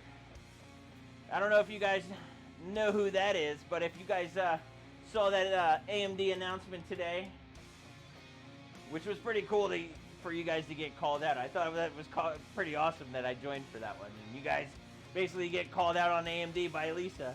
I'm waiting for one day where Lisa calls out Bearded Hardware. Now that would be cool. We'll see. Could happen one day. Breaded? Did you say breaded hardware? We're not. No. Doesn't sound as good. What can I say? Oh, it crashed. I hate when crashes happen. So what do we do if it crashes? Run it again. It seems like these new drivers are pretty eh. We might have to just say screw it and go do the newest one. Because this one just seems to be crashing quite a bit. And I think I remember Steve talking about that too. So, yes, I am a slacker. Don't tease me with a good time, broski. Beard needs a stash too. What are you? I don't know. Some of the stash stuff annoys the hell out of me. To be honest, I need a haircut. That's why I'm wearing a hat right now. The beard can grow as much as it wants, but the hair, I can't deal with that. Gotta cut that off. New from Tampa? What's going on, Zero? You're a local, huh? Nice. And who doesn't like bread, by the way? Come on now. Says Santa Claus just got salty and left the chat. I don't know if you guys realize, but I am Santa Claus. At least all my friends' kids think so. Alright, I need to get a good run in here. I'm kind of excited to see. So our highest score so far is 14K. We should be able to beat my world record score, the 14K that we did on Gamers Nexus, pretty easily. That's what's so impressive about the 3090. I think we basically hosed up somewhere around here. So far, it's looking good. Brad says he's going to help me pawn your scores. Justicles, you need all the help you can get. You can have Brad or you can have anybody you want, even Vince himself. There ain't no helping you, brother. Do the same thing and expect a different result. Isn't that, what do they call that? Insanity? Or something like that. I don't remember. Oh, man. So what I like to pay attention to is actually, I don't know if you guys can see this. Let me just check OBS real quick. Yes, you can see it. So one of the things that I always check is the frames. So you'll see that the higher the frames, I'll always pick like a certain point to do. So I'll be like, when this finishes off, I was at 7,000 frames. You can take different points in time and see how many frames you're getting to see if you're getting faster. Like you'll see right now it's 60, almost 6,700, 6,800, 69, almost 7,000 frames. So if we know we're going higher than 7,000 frames, we know we're going to get a higher score. And look at that, 14,034. So we haven't really overclocked it yet. We just set power a little bit higher. We went from 100 to 107. Remember, screenshot. We always record all the information so I can check later. Let's see. I'll show you all the settings so you guys know exactly what's going on. Let me switch back so that way I can see what you guys are talking about. Can we hire you for Santa Claus? Hey, I'm not gonna lie. I have been known to dress up in a Santa Claus outfit and ride around town with a loudspeaker on an electric skateboard. Not gonna lie, I did it. We're gonna do it on YouTube this year, but you heard it here first. You're gonna see it this year. It's gonna be pretty epic. I actually have a good idea how to film it now. I got this cool new drone. We're gonna do some fun stuff, so make sure you like and subscribe just for that, huh? Oi! Let's see, Bearded, can we use you as Santa Claus? Dude, come on, man. Just wait. I'm telling you, wait till Christmas. Just wait till Christmas. Alright, so let's get into it a little bit. So, instead of just jumping up GPU and just jumping up memory, what I like to do is I like to take just one of them and see how high it goes just by itself, right? I don't know what my highest temps are right now. It's not that bad. I think it's probably around 50 or 60. I just have the fans at 100%. So the problem is running GPU-Z is not the greatest. We could check it out in here. So if we look here, where's GPU load, GPU memory clock, GPU frequency? Let's do this. Alright, so it looks like the GPU temperature is not even 60 C. I don't know if you guys can see that right there, but if you look right here, that's a nice thing about Port Royal 2. You can basically go through and check. Can I have a 390? Casey is a Viper. Oh yeah, the Viper's going on too. I gotta go over there and shoot some video on that too, because we're gonna be doing bringing the Viper back to life too. But yeah, so we're at about 59 C, so we're well under. We're at good temps. It's funny, I used to hear people say, oh, 100C is fine on the graphics card. Yeah, no, don't think so. So, alright, let's try, we're going to bump up memory a little bit. Our temps look good. Everything looks pretty good so far. I'm pretty impressed that we haven't hit 60C yet. I mean, that's pretty good for a cooler on air. I'm not really an air GPU guy. This would never go in my machine like that unless it's like just a typical bench setup. I would put it on water. I highly recommend getting a water cooler to put on these cards. I've heard Optimus is coming out with one. I know EK is coming out with new blocks. I don't know. I'm excited to see those, test those, and play around because this car, I have a feeling, will do really, really, really, really, really well with just keeping temps good. Because one of the cool things about these graphic cards is the more you keep the temperature down, the more you'll be able to clock up, right? There's a good balance. That's why you see some guys that basically do voltage and they'll underclock the voltage, because what that does is it brings the temperature down and you get what's called like a cold scale. The cold scale, what that means is the temperatures are low, so you can actually push the clocks higher because it actually brings down the temperature. So, just got out of bed at 11:30 and discovered you were streaming. Slacking so hard right now. Also, I think we need an Xmas LN2 special stream with Santa.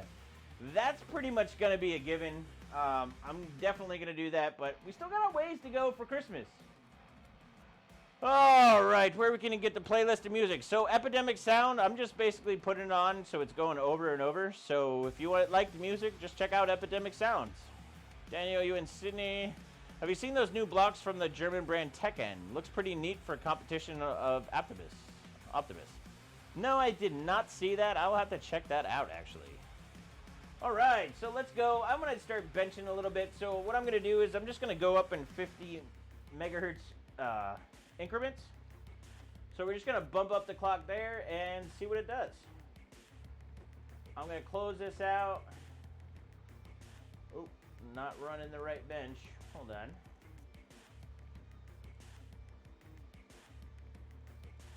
Alright, so we're bumping 50 megahertz on memory. Let's see what it can do. Steve was looking a bit rough, so maybe growing a beard. I highly recommend growing a beard. If you're kind of ugly up top, grow a beard and make you look sexy. It's kind of impressive how that works. You gotta love it. So it's funny, this German brand, TechOdin, it almost sounds like TechOdin. They better not be stealing my stuff. Anybody see Ice Giant? So Ice Giant is a new CPU cooler that literally looks like it was made for me. They have a cool Viking on there. It's pretty dope. I'm excited to see what that when that cooler comes out, what it can do. Alrighty, you guys like the chicken clocking? So if you're new here and you guys don't understand the chicken with the beard, so Tin, an engineer that used to be working for EVGA, he's basically Vince's puppet. Not puppet, but how do you guys say it? Basically, the engineer that worked on the KP cards, his name is Tin, right? So he always used to come up with a term called chicken clocking, which is basically when you see on streams where I just bump up a little bit, bump up a little bit. So I figured I'd make that into a shirt for him. So Tin, this shirt is for you, broski. Now he doesn't work for EVGA anymore, so it's kind of sad, but still in memory of Tin, you gotta love the chicken. So I gotta send him that shirt actually. Says, Performance PCs just got a couple of Threadripper blocks from Optimus today. Yeah, the Optimus Threadripper block is awesome. Isn't that the vapor chamber cooler? I'm not sure. All I know is that the performance of it is pretty badass. It's pretty much taking the CPU cooler game to the next level. If you guys are into overclocking and the overclocking scene, you'll see Splave, Alan. He's an old teammate of mine. We've been at a bunch of competitions with me, with each other. He was testing it out and was actually pretty damn happy about it. Thought it was really good. Had nothing bad to say about it, especially as an overclocker's point of view. So I really trust like what he would say. I don't know. It looked really similar on this one. I don't think that 50 did much for us. Oh, maybe a little bit. 1436. What was our last one?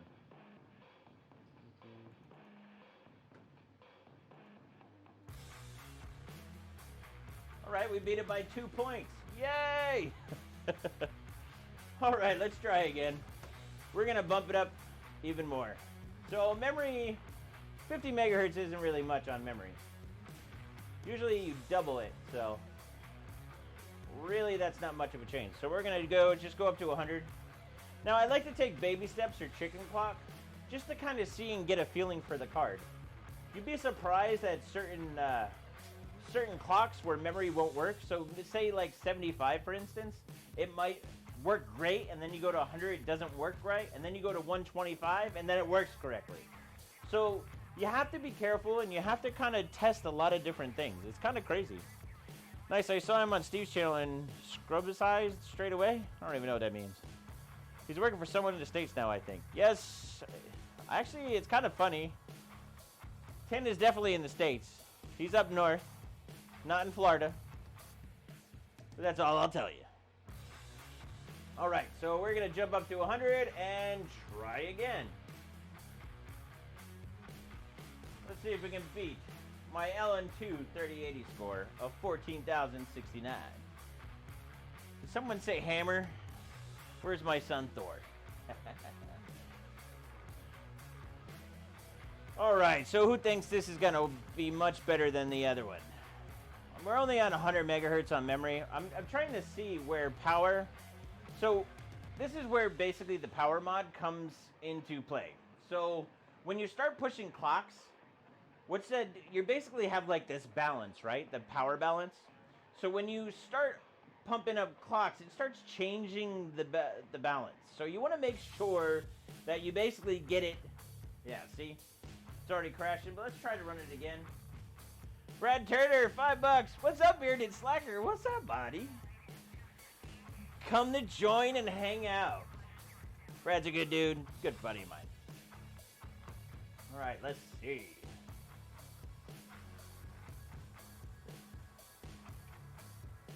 All right, we got to get this 100 megahertz out of memory. Come on now. Card go boom, boom. Did it blow up? Someone says 14,070. I don't know. 12 more points, Nick. 12 points?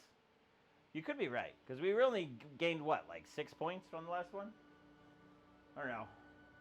This chicken clocking's killing me. I kind of just want to put boom and go. But we got to figure out the cards. So we got plenty of time to play around, because here's the thing. We want to basically kick all the new YouTubers' butts, right? So I don't think they're going to have the balls enough to really test me on single card. That's why we're going to have to go to their level and do a SLI. So, but that's going to be next week. Just to give you a preview, because we have another one of these coming. I just got confirmation today that we have a second one of these coming. And we're going to be running SLI, and we're going to be basically rip all. And I am super stoked for it. Stop chicken clocking, dude. It's funny, for a second I would think you're tin. Come on, really? Oh, did we? I think we didn't actually do memory. Or not memory, voltage. I can't remember now. No, we're up there. So what I've noticed sometimes that's weird with precision is when it fails like that, you hit default. And then what we'll do is you have to select this again, and it will actually go up more. It's kind of weird. You'll see, I found a lot of bugs in precision over the years. It's kind of ridiculous. But, I mean, that's just kind of the software game. So, I do software for a living, so I'm always doing some type of testing and play around. Here, we'll save it to 9. So we got 100. Yeah, I think that should be good. So let's try it again. You'd be surprised. A lot of time it works. Yes, we need tater tots. I'm hungry. Yes, we are definitely going for Kingpin too. So basically you have a 3-month-old that's overclocked just on Arrow. Yes, that is the truth right there. Alright, let's see. Come on, baby. Yeah, we're gonna, if this doesn't work, we're gonna go right to 150 and then 200.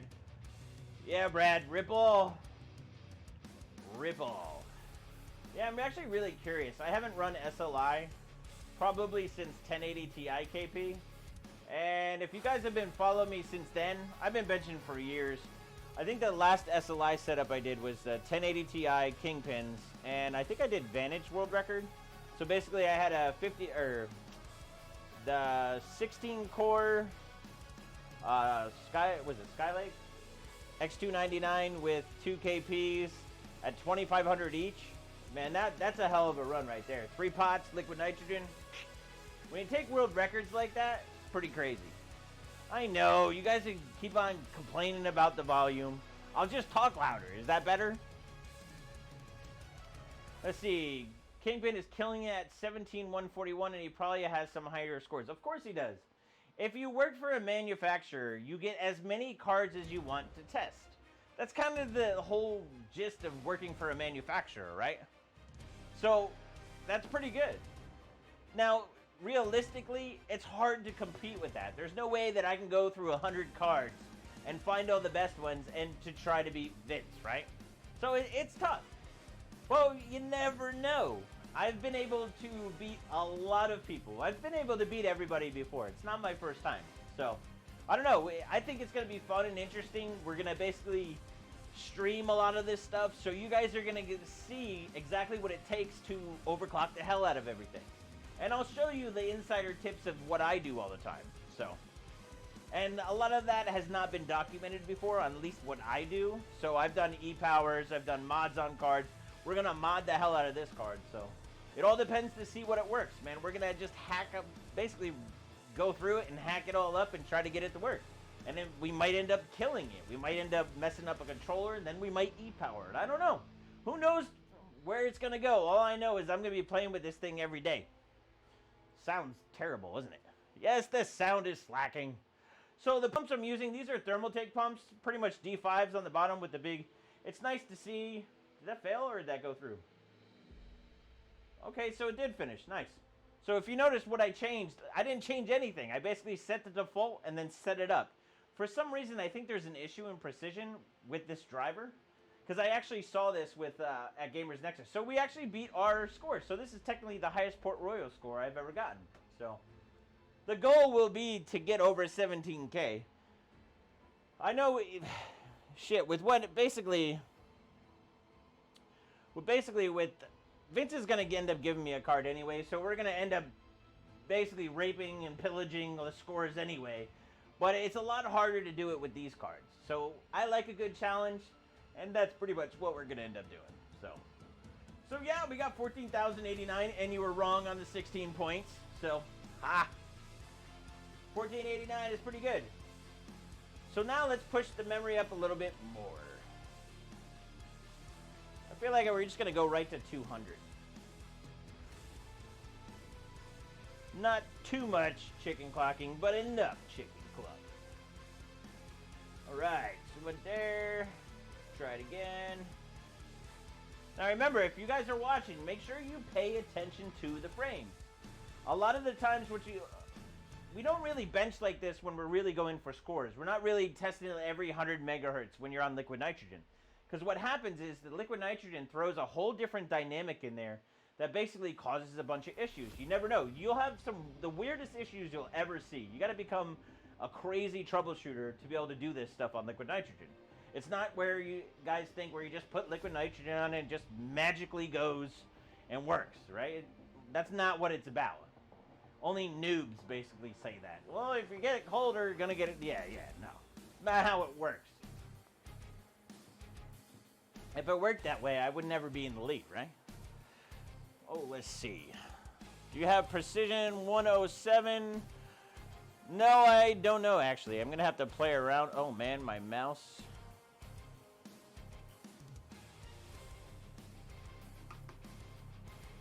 That was strange. Alright, the result is more fulfilling when you have to earn it. Isn't that true? Oh, Jim, 14120, huh? That might be the next score. Glad to see you here, though, Jim. Treating these scores like a village wench. Mr. 7-Digit, I like your style. Yeah, default trick was cool help. 1497. Port Royal runs like a dog on my system.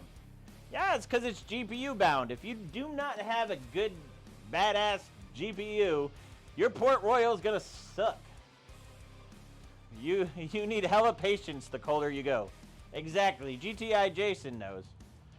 When you're running on liquid nitrogen, basically you need to have like iron nuts because some of it will test your patience so much. It's funny, I had one of the lead marketing guys for Gigabyte years ago. He asked me like what my real job was. And it's a really stressful job. I basically do a lot of coding for big companies and basically I'm a really smart guy. And then I do this as a hobby. He's like, why do you do two of the most stressful things ever? And I don't know. I guess I like to torture myself. At least that's what I tell myself. This score looks like it's going to beat it nicely. We hit over 7,020 frames. Yikes. 14,096. Ooh, Reckless was close. The Crashiest got 1497. He was the closest. One off. Not too bad, guys. So we're getting there. So memory's helping a little bit. Let's see. Let's go and let's push it more. Maybe we'll go up another 100. Oh, 1070. Yeah, 1070 is not going to be in the same level of a 3090 there, Nick.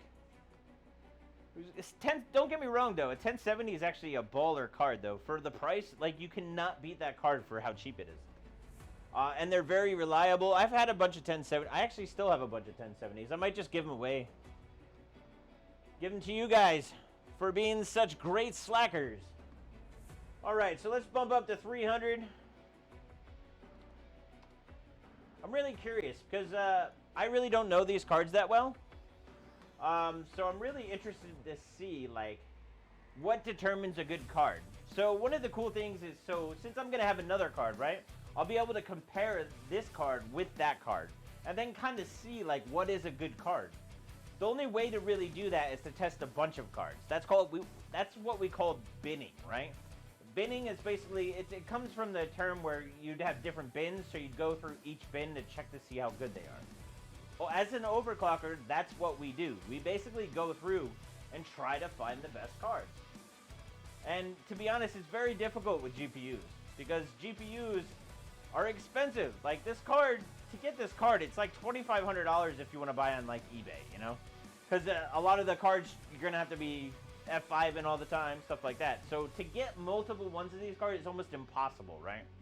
So I'm just hoping that like when my SLI card comes, is that I don't have a total bomber. So, Joseph, I'm way late. Sorry, broski. Hey, better late than never, as I always say. Jim, $20 for Red Bull. Thanks, broski.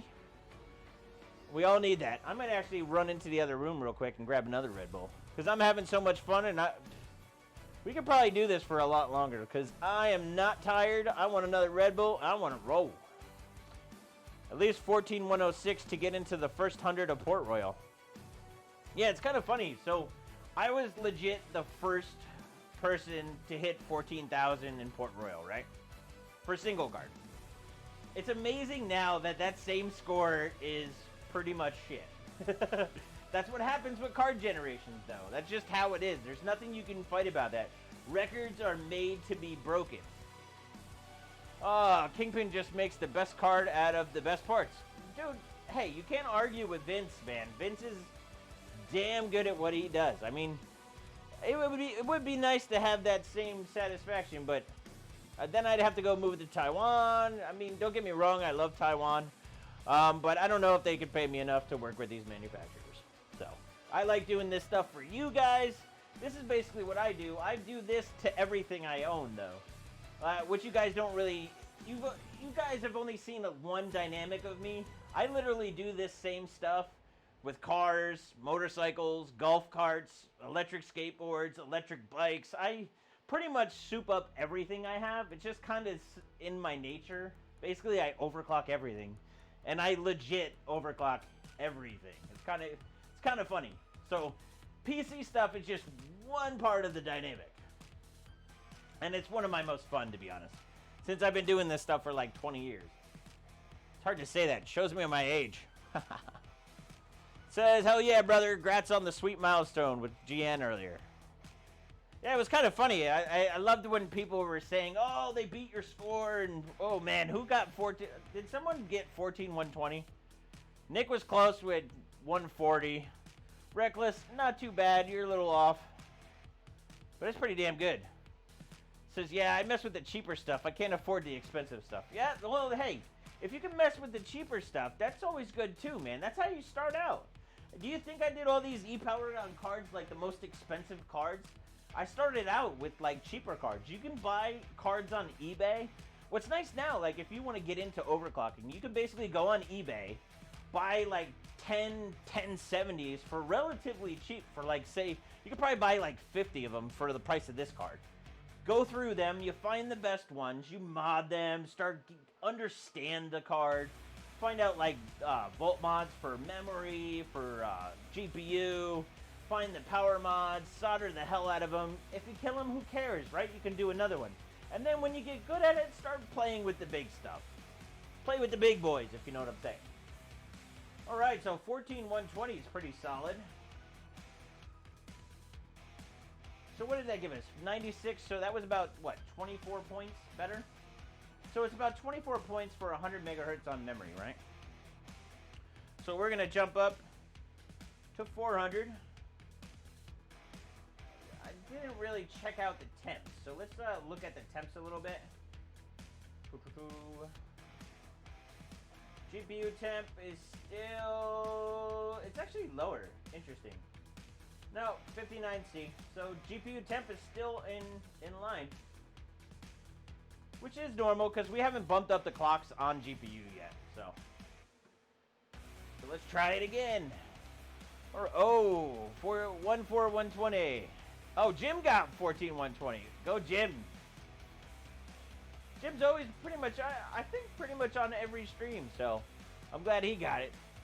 We might have to do like something fun like that, where I give out some stuff based upon a score and stuff like that. So, oh, you didn't? No, I actually got more than 100. I think we're at like 300 on Mem now. So I'm bumping up by 100 instead of 50. I'm trying not to be too boring when we're doing overclocking. You know, it's hard. It's hard damn work making PC stuff that's this much fun. Let me tell you. I don't even know what time it is. I haven't been paying attention. I think we were supposed to do a 2-hour stream. I think we're almost about that, but we're gonna go for a while. I think I'm gonna have to open up another Red Bull, and we're gonna have to get going and fly even higher, if you know what I'm saying. This one's looking pretty good. 14145, huh? 14130. My 670 is looking more like they need to upgrade. I wish I could afford a 1070, but kids are expensive. Oh, kids will Hey, you can live vicariously through King Slacker over here. That's what I'm here for. I'm here to show you the goods. Oh, wow. Look at all these scores we're coming up with. What is this? At least you guys aren't going under. I don't know. 100 megahertz has been giving us like... Oh. I think technically you're all wrong because it crashed. Remember, so here's a little trick. Let's just remember what we're at first, right?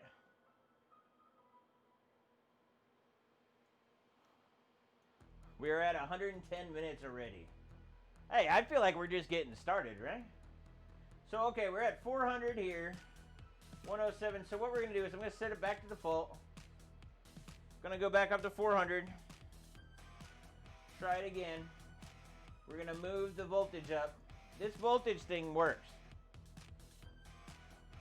We're going to jump up to 107 on power. We're going to lock clocks on here. And we're going to apply. Fans are spinning up. We should be good to go.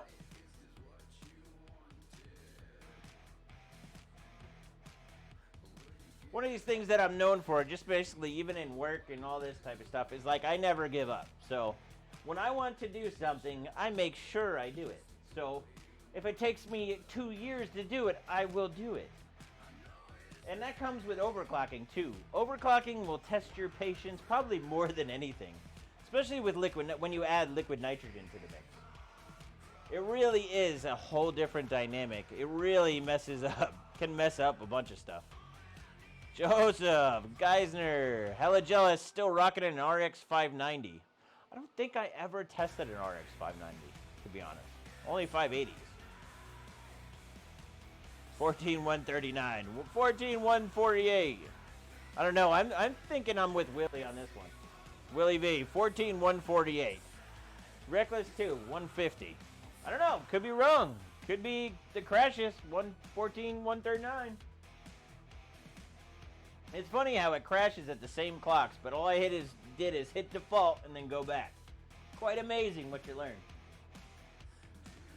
14168. John, oh, I like his style. He's going big, right? Going big or go home. Jim, come on, man. 14127. We gotta do better than that. Come on. My partner does that. Her dad calls her the I Gonna Girl. She hates it. The I Gonna Girl. That's pretty funny. Yes, love overclocking. Also, it's my away time from everyone. Nick, you bring up a great point. So, usually some of the most stressful times I've had in my life, overclocking's been there. Overclocking has actually been a good outlet for me for pretty much my whole life. To get it on a serious note, like, I don't know. It kind of feels like you're in your own world, getting things done. But yeah, that's why I love it. Especially GPU overclocking. GPU overclocking has been my passion for so long. And really for the past couple gens, I haven't really gone that hard on it. With this gen, we're going to go back to how I used to do things. And this is how I used to do things. The last couple of gens, I've just waited for KP cards and then we just hammer out, right? So this gen, what we're going to do is just go through. We're really going to learn this platform. We're going to basically go through and do everything we can to get that better score. So that way we can be number one. That way we can overclock a lot.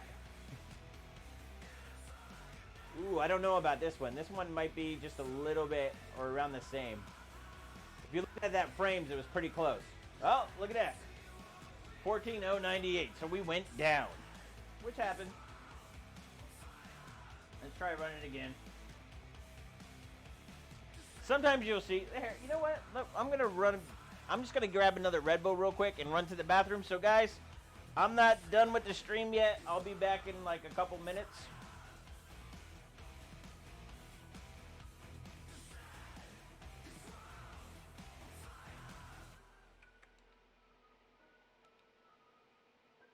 Yeah, I don't know.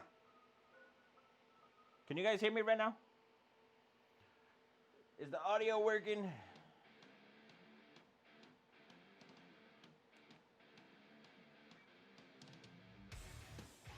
Never really gotten overclocking until recently. Was always scared I was gonna mess something up.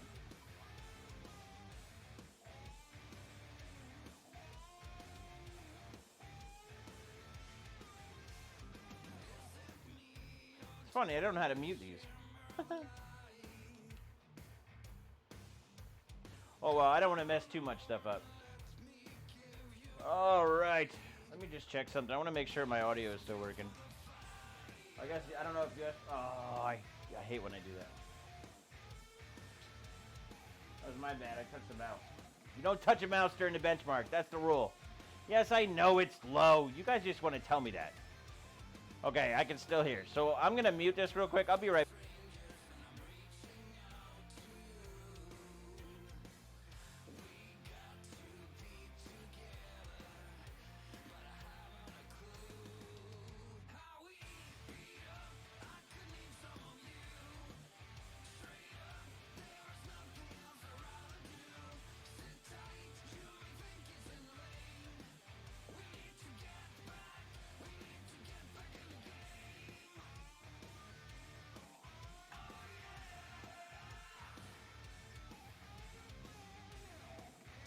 Alright, I'm back, slackers.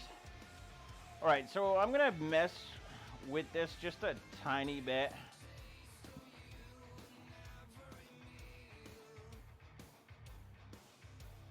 Because you guys were complaining about audio forever. Did we get a... Is this not finished? Alright, let's run that in the meantime. We'll mess with the audio a little bit.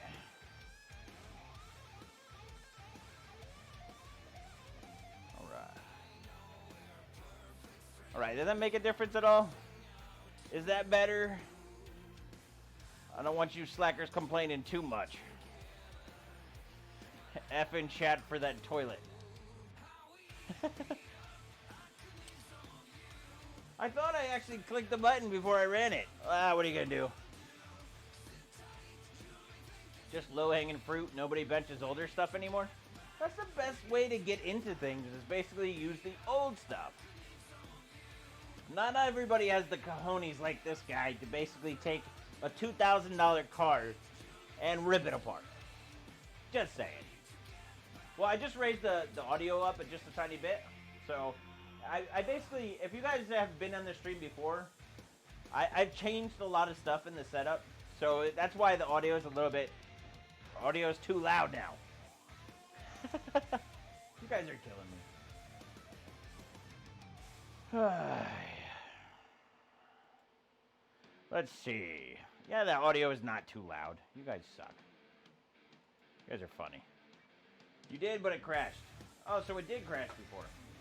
Alright, so we're going to do the little trick again. Now, I want to show you guys something else that's kind of funny. I'm not going to change anything. Come on, precision. So we're at this 400. We're just going to go right to 500. Sometimes you'll hit these weird areas when you're overclocking where it just stops.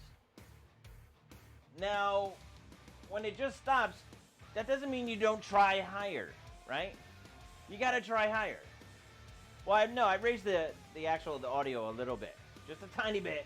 Just a tiny bit. Alright, so we're just gonna try that real quick. We're gonna try higher memory and see if it works. You'd be surprised what happens. It's kind of crazy. Oh, you were trolling me, ET. Let's see how it is, broski. Right. Looks like we actually had an issue. It might actually be an issue with Future Mark.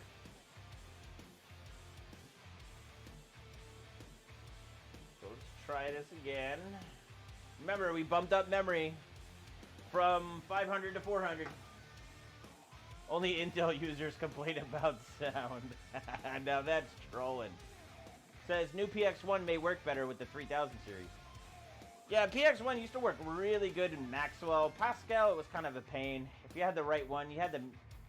There's a couple little tricks that I'll show you guys over time. There's a lot of stuff that we got to go over. Trust me, it's not just set clocks and then it's the whole point. It's funny too because I hear people on forums and all over, and they talk about, well, mine does 2200 megahertz and blah, blah, blah. Yeah, whatever.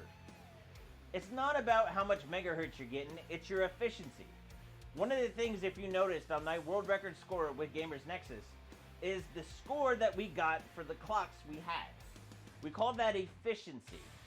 Now he needed like 100 megahertz more to beat my score. That means I technically won in a way because my efficiency was better. That's what we always want to improve. Clocks are just one part of the equation. It's the efficiency that matters when you want to do overclocking in records. Efficiency matters the most. So it looks like it failed. We're going to do the trick again where we set back to default, and then we're going to go to 500 and see what it does. Hopefully it's not some type of limit, but it's possible it could be. We're going to go 500 on mem. Enter. We're going to do 100 there, 107 there. We're going to lock this, and that should be good. Wait for the fans to spin up. It's because that fan sucked. Changed to Ryzen, so much better. Yeah, the old AMD stuff is way big difference. The AMD stuff is not even the same anymore.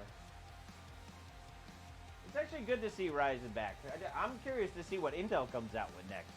I've literally am mystified that Intel really doesn't have anything. Kind of sad in a way.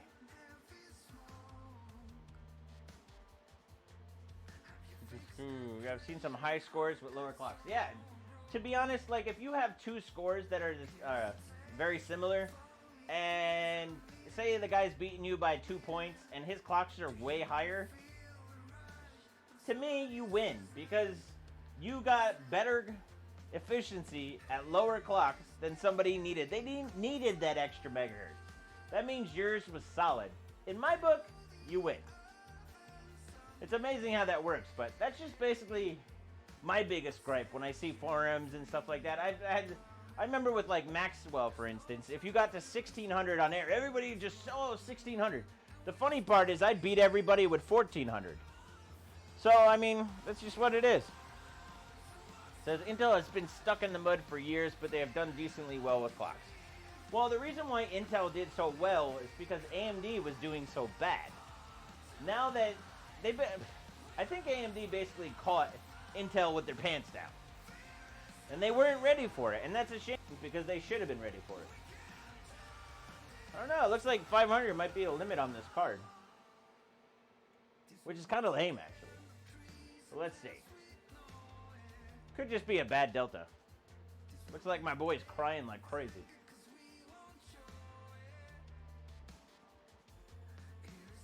I still prefer Intel. I have the highest PR 3900 score, so I've got all sorts of intimate with AM4. Nice. I don't see Intel behind, just not moving as fast. Well, here's the thing about Intel. Intel's a big company. AMD is like this big. Intel is like that. So CPUs are just one part of the business. So I don't know. Sometimes with bigger companies, the bigger they are, the more red tape there is. So it's one of the things of being a big company is that you got to go through all these hoops to try to do something. So I know Intel's going to end up coming out with something, but it might take a little bit. They got to catch up. And to be honest, I hope they do, because at this rate, if Intel doesn't come up with stuff, AMD is just going to raise their prices, and then they're going to be the new Intel. And nobody wants to see that. Nobody wants to pay more for what they get. I don't know. We're not getting much from here. I wonder if we're hitting some type of power limit. Could also be the driver. What we're going to do is I'm going to do a power down. I'm going to power down real quick. Sometimes I like to do this over a while. Sometimes I'll reinstall the driver. You'd be surprised what happens, especially with memory clocking, on cards even. You'd be surprised where you have to reinstall the driver. Sometimes you just bork the driver. It's kind of wild. All right. See if we can get a fresh start.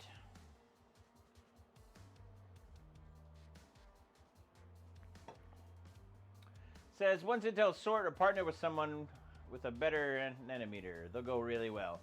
Well, here's the thing. I really think this is funny. So you got to realize that Intel makes all their own chips. Literally, they do all the chips, all the fabs, pretty much everything. AMD doesn't do that. They have someone make it for them. It's a big difference, and to be honest, it's less risky because you're having a third party doing it, so they're really responsible for it. What's going on here? Intel basically has that all in-house, so switch to Afterburner. John, you just lost faith in precision completely, huh?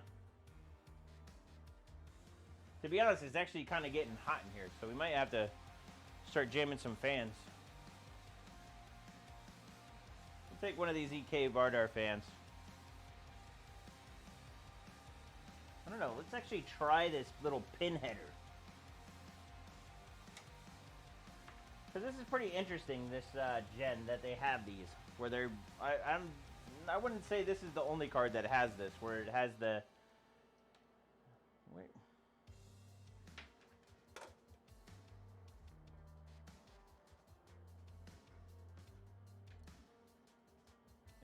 I think you have to turn it on, huh? Let's see.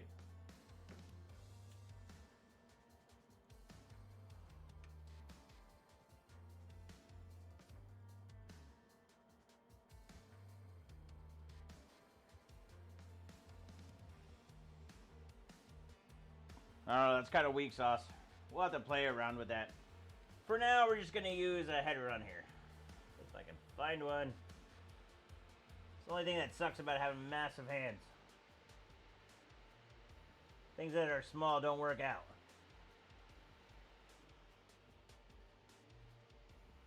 Alright.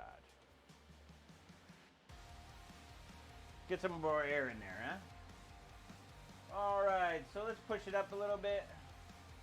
Go back to 500. Actually, we never got 400 to run, so we want to make sure 400.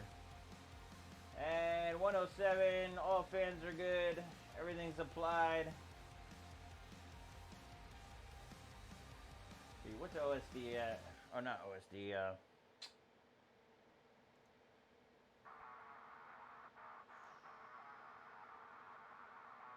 Let's see, ICX. So temperatures look pretty good.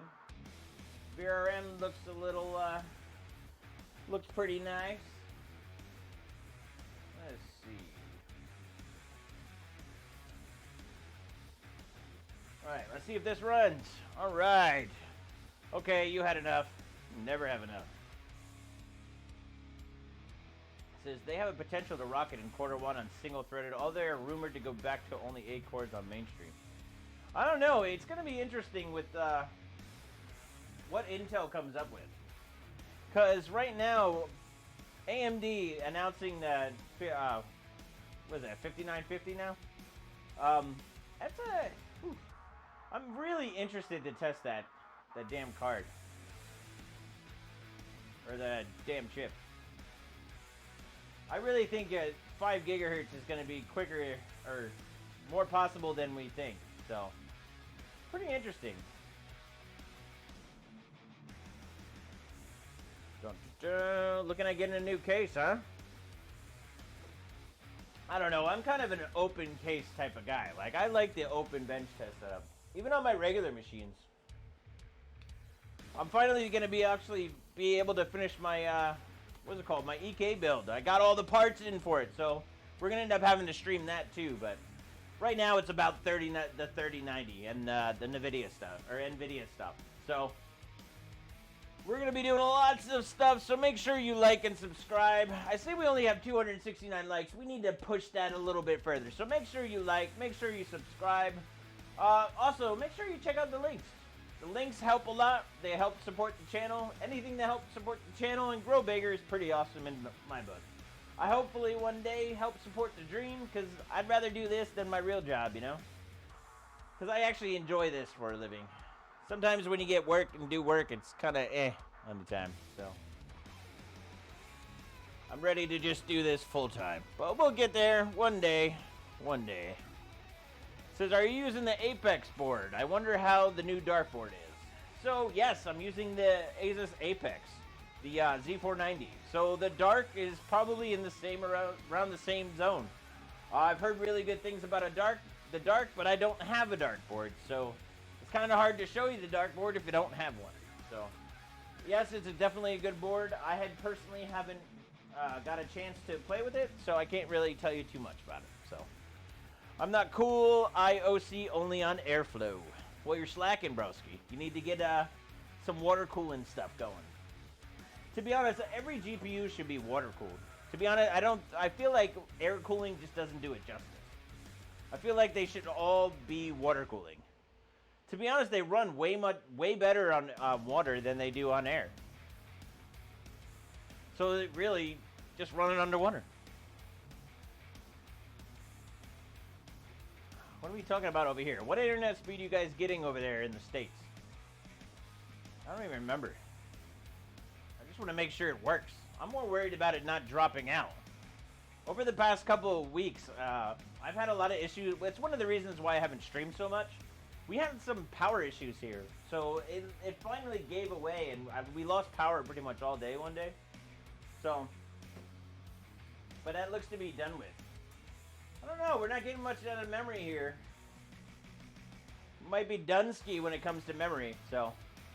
What we're gonna do is just back memory down, make sure it's all working, make sure it's not a driver failure. So what I'm gonna do is gonna bump down to 0 and see what it does.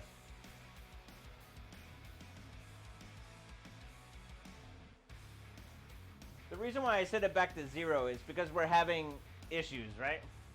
So when we're starting to get into issues where everything's crashing all the time, stuff like that, you need to kind of step back and make sure you go basically and do like stock clocks or something that you know that works, so that way you can basically go and compare. So we want to see if memory is causing the issue or not. So it says this GPU is a 4WT. No, it's for the win. FTW3. Reborn Dimension. Not sure if you answered this already, but any chance we get a video on how to strip Windows to get ready for overclocking?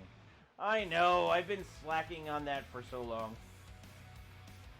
I have to get some time to do it, because it's funny, because every single time that I do it, I kind of forget how I did it, so then I got to go back and kind of relearn it. So it's kind of a pain in the ass. So, but we will eventually get to doing a stripped down version. I'm pretty sure in some streams that I've showed just building an OS, what you can take out, what do you do for base setup, because a lot of these overclocking ones that I do are basically no internet, no nothing, just the bare bones, because really it's like a performance race car, right? So if you go to a track with a race car, all the seats are stripped out, basically no back seats, basically we don't have any, I don't know, anything nice, no stereo, stuff like that. But like on a daily system, you're gonna want that stuff. You're gonna want a stereo system in there. You're gonna want extra seats, so that way you can have your girlfriend in there, you know? So there's always that fine line, because you can strip stuff out and it just goes to shit. So this is interesting. So now that I've lowered memory, we're having issues still. So what this makes me think is that it's probably a driver issue. I think what we're gonna have to do is maybe download the newest one. Let me see if I can do that. What do I think of the big Navi teaser? Now, this is probably going to come out the wrong way, but my issue with AMD on the GPU side is that they always hype it up like crazy, and for how it compares to Nvidia, is the performance is just not there. I mean, I don't mean to hate on them so much, but every single time they've disappointed me, so I kind of, when they show me stuff, I do love to look at it, don't get me wrong. But like, to be honest, I think that GPU that they showed today is probably one of the sexiest looking cards, stock cards I've ever seen. I think it's beautiful. But is it gonna overclock? Is it gonna be a performance machine like this baby is? I don't know. I guess we will see. I would love to check it out and overclock it and see. Well, I guess we'll just have to see what comes out in the next month, you know? Alright, so let's see what driver we have. I'm going to go download the other driver. So bear with me for a little bit. So this one is 45638. So let's look. Oh, I got to make sure I got my mouse over here. I got too many screens. I got 3 screens in here. I basically have my Acer Predator 32 or 34 or whatever it is. I can't even remember what it is anymore. Alright, let's see. So if we go to Nvidia, I mean, if you guys have never downloaded drivers before, it's really not that difficult. You just go to Nvidia's site and go to drivers, GeForce drivers. I'm just going to put in the system, manual driver search, go to GeForce, 30 series, product, we got the 3090. Windows 10 64-bit, because we're benching on Windows 10, and I do all usually. So, what did we say we were on again? Wait for it. See what Big Navi and Biggest Navi brings to the table. I don't know, man. I really think Big Navi is going to be a big dud. And, like, I hate to be pessimistic about it, but I just don't see it. Now, I could be wrong, and to be honest, I would love to be wrong on that. So 45638. So let's see what drivers we got out here. We got 45638, 45655, and 45671. So we pretty much have 3 drivers. And the last driver that came out was October 7th. So now what I usually do is that your first initial thought when you're looking and trying to figure out drivers for the card to bench, right? Well, your first initial thought would be like, oh, I'm just going to download the newest one. That doesn't always work out to be better, right? So you got to make sure, I'm going to actually download both of them. So that way, hold on. Again, I got too many screens here. So let's download 45655. Right, so that's downloading. I don't know why they make it so difficult. Now I gotta go through this whole thing again. 30 series, start search. So we're downloading 5655. And then I'm gonna do 5671. So it looks like 5671 came out yesterday. Now, I don't put any internet on my machines. I know most of you guys, I just don't do it. Hi Beard, I'm hardware. That's pretty funny, actually. Even if hardware isn't, the drivers will likely be. There's a reason 14 Nvidia cards and only kept one AMD, the Radeon. Joe, have faith, bro. Just wait. I don't know, Willie. I just don't see it, my broski. Hey, I would love it. Because here's the thing. Remember what I say about before AMD and Intel, right? Competition. Competition drives innovation. Nvidia hasn't really had much of a competition for a long time. So if they don't have competition, it's not good for the consumer. So to be honest, I really wish and I really hope AMD does come out with Big Navi and it's something badass. But I just can't do it. I just can't do it. All right, now I need to... I have to go in the other room. I will be right back. I just have to get a USB. I want to say I took all my USBs when I was up to Steve, so they're in a box. Just give me 1 second. I'll be right back.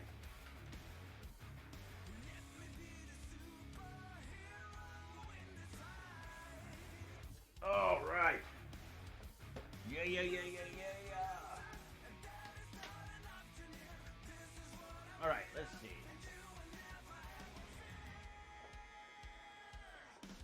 All right, what do we got here? Got all sorts of goodies in here.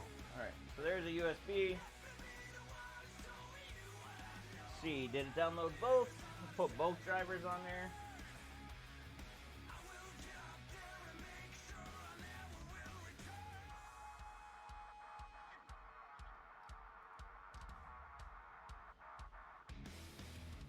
I got too many screens. Every time I put in like a hard drive or something, it's kind of funny because I have to look all the way around. I have the Predator, which is like a 32-inch. Then I have a 70-inch 4K LG TV. And then I got a 60-inch HD TV. So it's kind of funny how multi-monitor works with Windows 10. It's kind of interesting. All right, so let's see. I'm going to copy 5655 and 5671.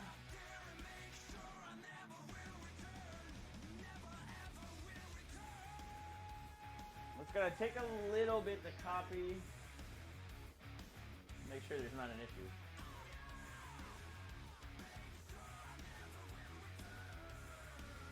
Nope, it's running. It's going to take a little bit to do drivers, but... Call Steve! I should call Steve just to say hi. I haven't talked to Steve. Steve's like a machine, man. He has different hours than me, too. I think, it's funny, after the stream, I think we basically... I think I slept for like 2 days straight. Because he tired the hell out of me. I'm getting old, man. Getting old. Alright, so let's just run this in the meantime. While that's downloading. I don't think I have my favorite program to clean up drivers. I might have to look at that. Maybe I save that for another one. Oh, I'm waiting for the 20 gig card. Yeah, I keep on hearing about the 3080 20 gig. Which is a lot of memory for the 30. To be honest, the 3080 is a great card. So, to be honest, to wait for it to 20 gig, I don't know. It depends. From what I've heard is that the supply is going to be a problem probably for a while. So, I mean, I would probably be at the point where I'd just get whatever I can, you know? Adrian, he doesn't sleep, dude. Well, he does sleep, but he sleeps like when us average folks are basically doing our normal stuff. Man is tech Jesus for a reason. Joe Sizzle! Yo, Joe, where's the tater tots? I don't know. I need some tater tots. Maybe that's why my energy's fading. The Red Bull just can't do it all. I need some tater tots with it. We all love tater tots. What will Nvidia price the 20 gig? I don't know. That's probably the age-old question. Because right now, the prices on these GPUs are absolutely ridiculous. Your body needed a hard reset. That's probably why you slept for 2 days. Well, the problem is because I don't sleep very well now because of the kiddo. But I also drove up to Steve's and then drove back. That's like 11 hours each way. So, like, to be honest, I was just exhausted. And it's fun. I mean, we have a lot of fun up there. To be honest, it's a great getaway for me to go hang out with them. I absolutely enjoy it. Turbonic Thunder, how's the 3090 treating you? Pretty damn good. I can't complain. I enjoy it so far. I'll enjoy it a lot more when I take it apart. Which I think we're going to probably end up doing tomorrow. Or Saturday. I don't know. The woman's kind of yelling at me. So we're going to try to see if I can... I guess it's better to ask for forgiveness, right? So, I don't know. I think that's what we're going to try. So, let's see. All I know is I want to get this thing under cold sometime. I'm thinking next week we'll have enough ready, hopefully over the weekend, to get the card ready for liquid nitrogen. That's one of the things that you guys don't realize so much, is it's quite difficult to take a card like this and to mod it and get everything, because you have to figure out like what controllers there are. A lot of those controllers are under NDA, and a lot of the times it's a lot of theory. So my view on theory is you can talk to your blue in the face, and if it doesn't come out with results, then it's pointless to me. So I'm about actions and results, not theory. Because I hear a lot of other guys talk about theory and talk about all that crap, and I want results. So this is funny. Now it's running no problem. So I'm wondering if we have a paste issue, which I will talk about another way, or another time. Because one of my biggest things that I always do and I always talk about is replace your paste. Anytime you buy a graphic card, I might as well just tell you guys now. I'm probably going to just do a short video on this because I want to talk about it. Is whenever you buy a card like this, replace the paste. Get some balls. Just go for it. It's not that hard to take apart a card.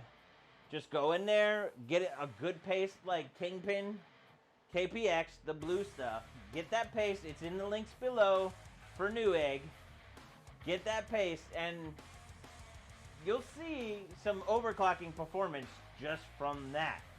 I don't want to tell too much because I don't want the other YouTubers to know all my tricks and secrets. But if you want to get more performance out of your card, paste makes a huge difference. Just gonna say that and leave that there. Yeah, volt mod it for LN2. Yes, it has to be volt modded. You'll run out. Says Andres. Slacker, wow, people are actually contributing super chat now. You're getting big, no pun intended. It's lovely in San Diego. Yeah, you moved. Yeah, even, so, just a little tip. Cryonaut does worse than KPX. Just saying. I'll prove it shortly. But that's another video. Why not liquid metal? Liquid metal is actually really good too. Why is my audio so low? I have new audio because I wanted to get away from doing the other type of audio, so it's a little low. Just turn your volume up, okay? Says manufacturer paste wears out within 6 months of overclocking. Yeah, manufacturer paste, to be honest, so here's the reason why that I say to do that. I've had cards just like this basically, like, act like they're dead, right? So, like, really bad temps, a lot of different stuff going on. And I've literally taken apart the card, and you know what the problem was? The paste wasn't on the whole GPU. As soon as I replaced that, it was one of the best GPUs I've ever seen. But their whole reason, like, this was actually I think an RMA one I did. But every single one that I do, I always replace the paste. So, oh, waiting on that video. Yeah, I'll basically do it with this. KPX, how about Bowers? KPX is the best paste, period. Just saying. Alright, so let's see if 400 just magically wants to run. Maybe we need some cool-offs. So one of the things I don't like about Air is that you can get heat-soaked pretty well. So the heat-soaked works for cars, works for anything. When things get hot, performance tends to go down. It's the same theory for cars, basically motors, any type of motor. More heat causes problems. So the cooler you keep it, the better. So a lot of the times I try not to push too much on Air, especially since I haven't replaced the paste yet. And it looks like we probably need that. So what we're going to end up doing is probably, when I break down the card, we're going to replace with KP paste. So we know what the card can do now, and we'll see how much better it is after. I mean, it's always, proof is in the, pudding, they say, or something like that. So, but yeah, I highly recommend it. I wouldn't tell you guys something if I didn't believe in it. So, my thing to you guys is that when I tell you something that I believe, I truly believe it. I'm not one of those shills that gets paid to do whatever. That's just not how I work. And I bought this card myself, so if it's shitty, I'm going to tell you it's shitty. So, that's just how it is, man. Also a bit pricier though, but need to pick some up. So here's the thing. The cheapest upgrade you'll ever do is KPX paste. You might say, oh, it's 30 bucks. You know how much this card is? This card is like, to be honest, to try to get one of these cards easily, it would cost you like $2,500. Proof is in the paste. Melvin, I love your style, broski. As I wait for the 3090 KP. Brandon, we're all waiting for that KP, because it's going to be a badass card. Yeah, it looks like memory is not going to go too much on this. I almost guarantee it's probably a little bit heat soaked. Looks like 400 is it. Now, just because it's only doing 400 now doesn't mean a voltage mod's not going to help that out. Oh, Lumi did a video about paste too. That's good. Says, I keep telling the guy I work with to wait. He's so upset he couldn't pre-order. I know, it's tough right now trying to get cards, man. Like, it's been hard for me to get, and usually I can get them pretty easily. So it's kind of tough. At the top of my, it's because I'm all the way down, and look at here. Hey, it's not about the look here. It's about all of this, if you know what I'm saying. I hear my boy crying like crazy. Can never have too much paste. What would you recommend for pads? To be honest, the Grizzly pads are pretty damn good. Yeah, it just keeps crashing. I think it's really a driver issue. From usually one of the biggest problems when you're benching and stuff is usually the driver stuff. So, with driver improvement, as drivers come out, they usually improve quite a bit. And now that AMD is coming out with something, I guarantee you they come out with new stuff. How's the new EVGA paste? I haven't tested it, so I have a box full of paste, and I've been trying to figure out how I'm going to do videos on it, because I want to compare them all.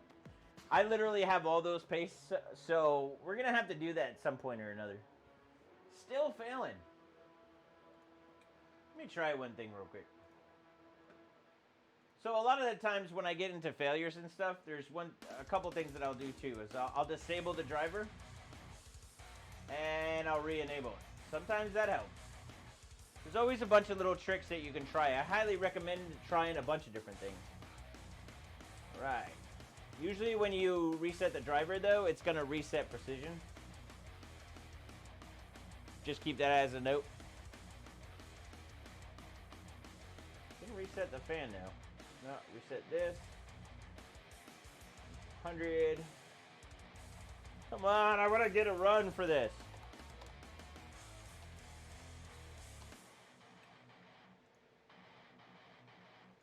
If I can just get one run, it'd be great. Actually, you know what we didn't do? We didn't actually set this up to go to 5.3. So we're going to change the CPU to 5.3. So 5.3 gigahertz. If you guys are just joining the stream, this is 5.3 on a 10900K. Right now, this is the CPU to have for Port Royal. It's the fastest one, so that's why we're using it.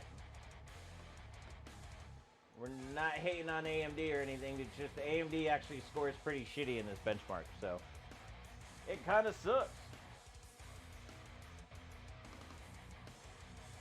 Let's see if that resolves it. Let me see on the copy and paste it. Okay, it's all done.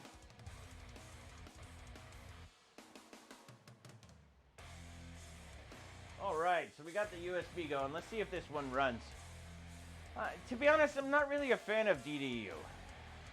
I've had a lot of issues with that software. I used to use more than anything as Driver Sweeper. It's harder to get and it's just quicker. DDU, I feel like it's extremely heavy and kind of works, I don't know. But when you start seeing crashes like this too, highly recommend just redoing the driver. Just that alone sometimes basically does it. Quit being stubborn like Steve and just do DDU already. No. To be honest, I don't have it on here, to be honest. AMD can run Port Royal, but it's lower performance than if I have a 10900K. So wait till November, AMD won't be shirty anymore. I know, it's kind of crazy. To be honest, I'm really excited about that. I'll definitely be getting one either way. I'll buy one even myself if I have to. Says general rule of thumb, never be an early adopter and never pre-order. I always do it. So the only thing that I never do that in is when I buy cars or anything that's basically engineered. Like I'll never buy a first-year car, first-year motorcycle, first-year boat, stuff like that. Yeah, this thing is shirty. All right, so what we're gonna do is I'm gonna basically go in here. Control panel, we're gonna go programs, features, and we're gonna uninstall the driver.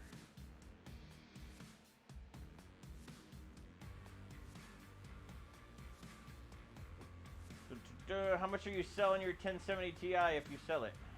Are you talking to me? I didn't say I was selling the Ti.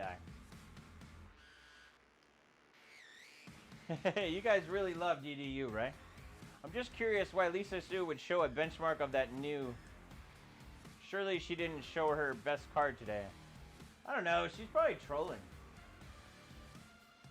Alright, so driver's uninstalled. I don't think I have.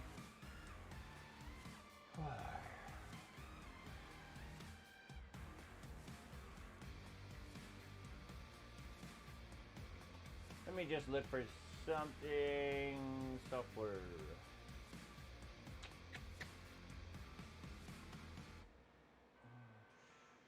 I don't think I have all the software I usually use here.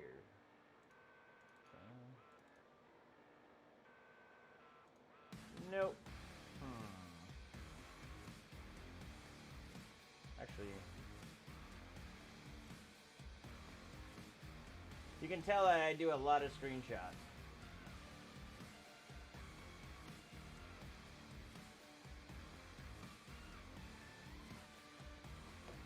Basically, every single time I do a run, I always take a screenshot. That way I can go back and test everything. Ooh, some good testing in there. Let me see. Did I install it? So there's an old program called Driver Sweeper. It's one of my favorite. It's not that I don't like DDU. It's that I don't really like how heavy it is. I kind of feel like it's almost too heavy in a way. It's one of the reasons why I don't like it. Let's see, where is it? Alright, so anyway, I'm just going to do basically a driver install. Alright, I'm going to have to do this a different way. Let's see. Alright. I don't want to jam a USB in there and kill it. Be a surprise. Alright, so we're going to download. It's going to take a little bit to copy over. But you can see here that I got the two drivers. I usually just put them all in here, so we'll do software. It's gonna take a while. I know most people will use, I don't know. I never connect my bench OSs to internet or anything like that. I find that it's much better that way. So.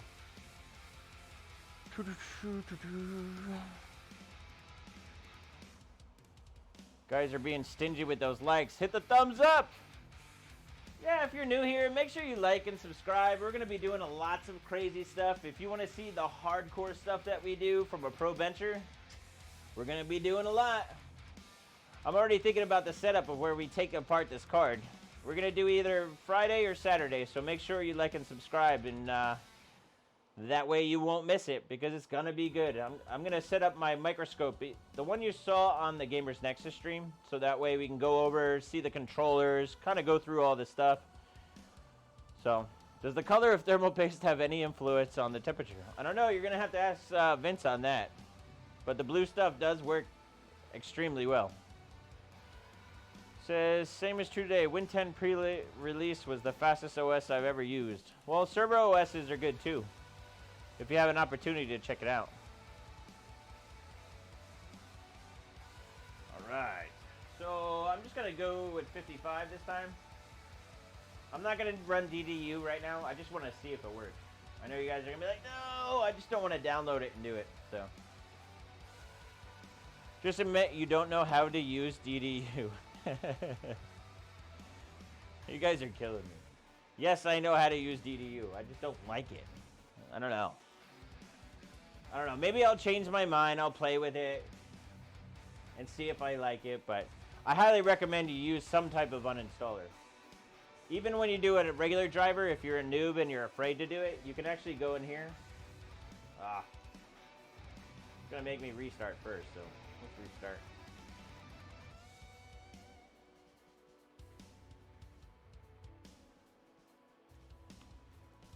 Blue equals cold, obviously. I know, right? It's kind of funny. So, I don't know. Not many people know, but I was basically the first person to review the blue paste several years ago. I actually pre-tested it out for him early. Basically, I think when the 7700K came out, I was one of the first people to use it. So, I think the first time I showed it was at CES. When the 7700K came out, and I did a big thing for Intel. Let's see. So, drivers, where are you? Yeah, we're going to do 55. 55. I have Windows Server 2019, just have not customized it for DISM yet. It's solid. Windows NT was my first server OS. What was my first server OS? Gotta be Windows NT too. I used to run NT servers back in the day. Do like exchange setups and a bunch of stuff. Did you just ask the same question? Does the color of thermal paste have any influence on the temperature? No idea. Pink equals warm, but not too hot. It's like semi-hot, right, Spirits? Yeah, I don't know. Roman supposedly, DeBowers supposedly has another paste. I can't keep up with all the paste, but that one's supposed to be pink, so who knows? Yeah, I need to go to bed. It's 3 a.m., almost as bad as Steve. I know Steve was didn't he stream yesterday at like 4 a.m.? So here's the things. I'm going to show you drivers, right? So when we install a driver, we don't do the whole GeForce experience stuff. That was one of the, I don't know if you guys remember what we did, but. So what we're going to do is basically go just the driver, agree to and continue. I never use Express, I always use custom. So go to custom, next. I'll take out basically HD audio driver and then we'll do a perform clean installation. So this is typically what I do. I usually run driver sweeper in there, but I just don't have it and it's going to take me some time to find it. I have it on an OS and I'm going to have to restore it and then copy it over. It's kind of a pain in the ass. So, but yeah, we're just going to keep going. And I want to see if this fixes the issue because technically that driver was with the 3080, so you'd be surprised. $48 for KPX and $24 shipping. Well, I think it's because it ships from Taiwan. I'm telling you, it's still gonna be the best thing you ever do to get more performance. It's just a fact. Spend the $50 for it compared to spending $2,000 on a card that runs like shit. So that's just how it works, bro. You can try other places. You don't have to use my links to try to find it cheaper. If you can find it cheaper, then go ahead and do that. That's kind of, like, I'm not trying to force you to do my stuff. Look around, try to find a deal. I know Performance PCs probably sells it too. They're an awesome vendor. I know that the owner, he's a really awesome guy. Highly recommend it if you guys are looking for PC components that you can either go there, you can go to Newegg. Those are pretty much my two top spots now. So, all right, so we have it installed. Let's see. Let's open up Precision, see what Precision does. I almost guarantee that this newer driver is probably going to be a lot better. Got mine from Amazon, get it Saturday. Awesome. Vince delivers it personally. I think if you buy it, that actually does come from Vince. I know he sells it.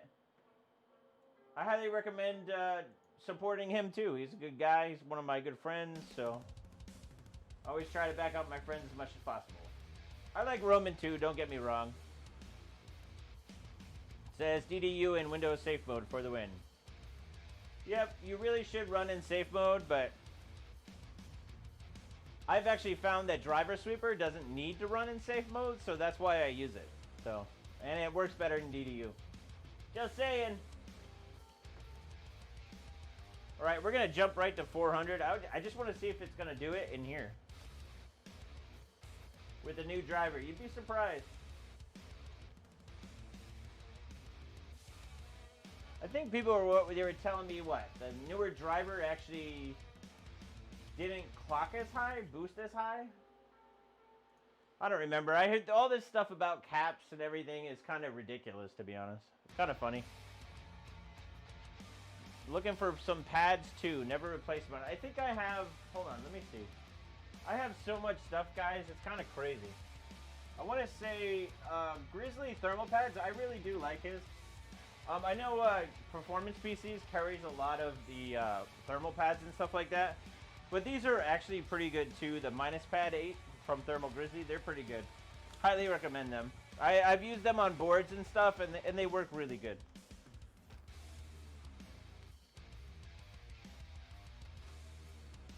Trying to think of some of the other pads. I know if you go to Performance PCs and look at pads, I know he has a bunch over there. So, what version of Driver Sweeper? You said hard to find.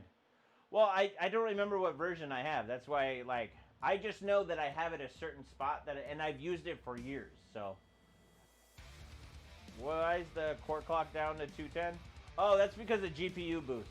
So basically, what happens is when the temperature and no load's going, the clocks are gonna stay low, and what happens is basically when you start putting like putting some work on the GPU, it's gonna clock up. It's to basically save on heat, electricity. It's kind of how they work around with power limits and stuff like that. So just because it's down at 200 doesn't mean it's just basically it's not running at those high clocks and wasting power. Is basically what it is. That's what GPU boost does.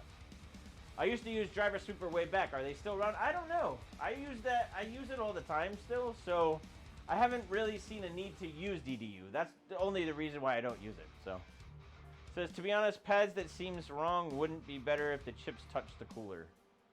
Not sure what that means, but you want to be careful when you replace pads, obviously, when you're putting everything back together. You'll see when we take this apart, so. All right. Yeah, it just seems like maybe the memory is just shit on this card. So I think what we're going to do is instead of just trying to keep pushing memory, I really think we need to replace paste and stuff before we really start pushing that. But I'm going to put a little bit more GPU in it, so like bump up the clocks a little bit. And we'll lower memory down. So we know 300 worked pretty well. Actually, let's try one thing. Let's try, maybe the offset is incorrect. So we have this term that we use on there, like what you have to set clocks in, right? So sometimes if you set a certain clock a certain way, it doesn't work very well. Are my fans not on all the way? So let's try 425. That, you never know. What, like, you'll see Vince and I will talk about deltas. So, like, we'll talk about, like, a delta clock. So, basically, going up a certain amount of percentage. You'll be surprised. When you clock stuff, certain megahertz, like, if you go maybe, like, plus 15 or plus 30, usually on the GPU, I go from, like, plus 15, plus 30, plus 45, plus 60. Sometimes if you set just one, say it's plus, instead of plus 15, plus 14, it might crash a lot. And then when you go to plus 15, it actually might go correctly. It's all in behind the scenes when that stuff works. So you'd be surprised. That's why you got to keep testing it. Just because it didn't work one time doesn't mean it's not going to work again. So, Wishbone, what's going on, man? I haven't seen you around in a while. If the AMD 6000 series is going to be around a 2080 Ti, should I wait 1 or 2 years for the 7000 series? I'm going to wait for that long anyway for a Zen 4. It depends on what you do, man. Like, it depends on what monitor you have. Like, I have 3 monitors I use, so a 3080 is going to be awesome for me. So it really depends on what you're going to do. Do you game a lot? What games do you play? I don't know. AMD seems to be, their drivers seem to be real crap. I don't know. The 5700 XT wasn't really one of my favorites. I feel like it was kind of a pain in the ass. I never dug really deep into it like I will like these cards, but I don't know, if Big Navi is actually something worthwhile, you will see me touch it, and I will play with it, and I'll rip it apart and annihilate it. That's just how it is. Yeah, Driver Sweeper is EOL. No. So it looks like we have some type of limitation. We gotta figure out what that is. Maybe the pads suck and don't touch the memory. That could be it too. I don't know. Air clocking's kind of shitty. That's why you really want to do on water. So we're going to have to figure out too how we're going to have to water clock this, because we can't just keep it on air the whole time. That would be very, very much slack. Too much slack, if you know what I'm saying. Says I'm used to AMD, so sticking to it. Hey, do whatever you like. That's what's cool about it now, is because you get an option. Before, it didn't used to be like that, right? That's one of the things I enjoyed. I'm really glad AMD came back, because now we have a lot of cool shit we can play with. Trust me, when Intel was doing, what is it, Broadwell E? Broadwell E, we could only do max 5 gigahertz, maybe 5.1 on a 10-core CPU. It was absolutely garbage. Like that was like to me one of the worst times in overclocking was that, because you had X99 and you had Broadwell E. The only reason why it beat stuff is because it was a 10-core versus 8-core, and they just clocked like crap. I mean, the top clocker one was maybe like 5.2, 5.3 if you're lucky. I had a 5.25 chip. All right, so let's see. Let's bump up. We'll go up 15 and see what it does. But it looks like we're running out. We might have to replace the paste to get anything out of it, which you know I love to do.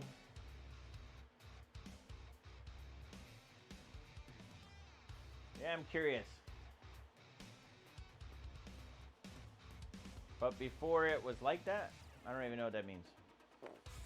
What did I miss? Oh, saying that's like true, but they seem the same seam for too thick. I don't even know what that means. You make me scroll up.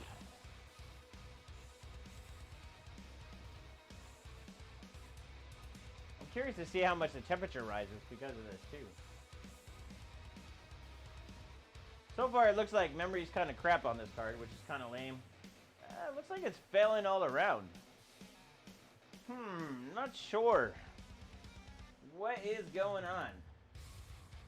I think we're gonna have to reset back to defaults again.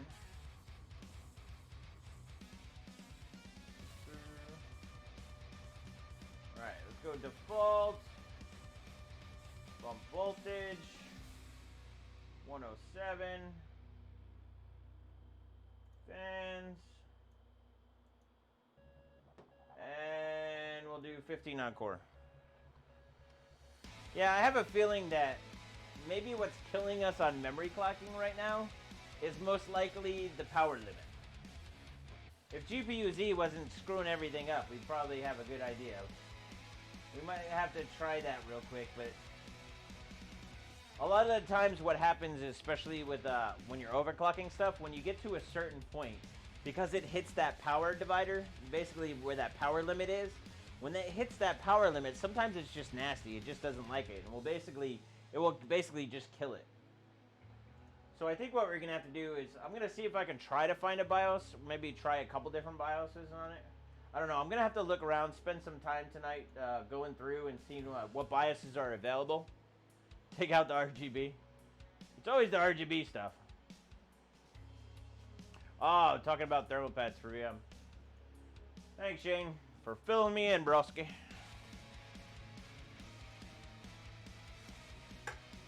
Well, yeah, it looks like... Oh, you know what we didn't do? So, no, fans are 100%, no? Did I go back to 80? You know what I forgot that we forgot to check?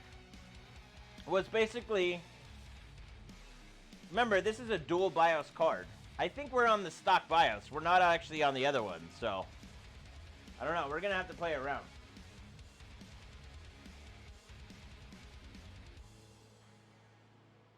Before Nvidia took a serious lead, ATI was on a comparable... Well, here's the thing. So, AMD really has not been comparable. Yeah, see that? I'm going to end up resetting the BIOS. Did you see how someone flashed the Asus Strix OC 3080 BIOS onto 3080 for the win and got great... Yeah, no, that's what we're going to try, and I'll show you guys how to do that. Yeah, though, pretty much the last AMD card that was actually relevant was basically the 290X, the 290X. That was actually a card that I really loved.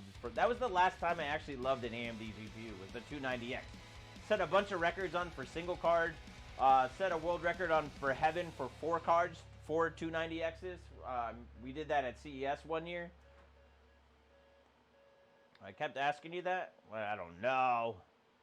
Yeah, the Strix BIOS might work on this card. I just haven't checked it yet.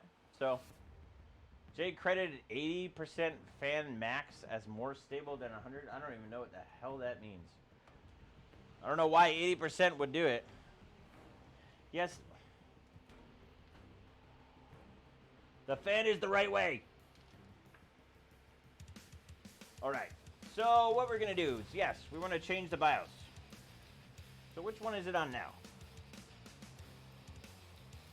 Can't even see. Hold on. We need some light to go through this.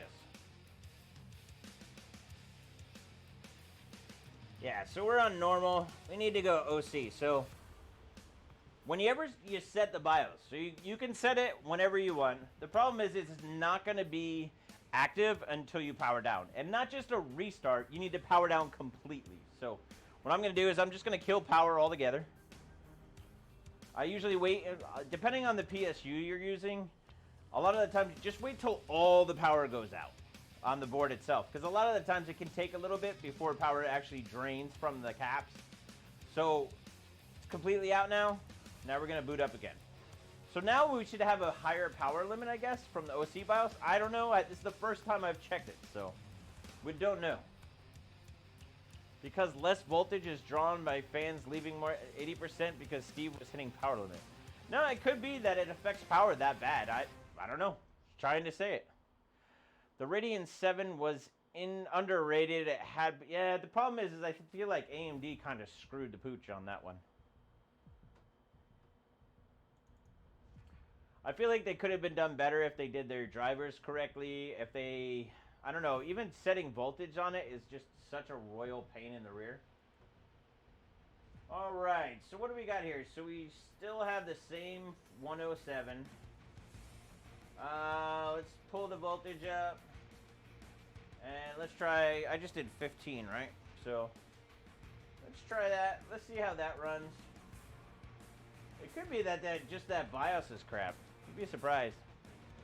It was Steve who had better stability with fans at 80% on the EVGA. It could be.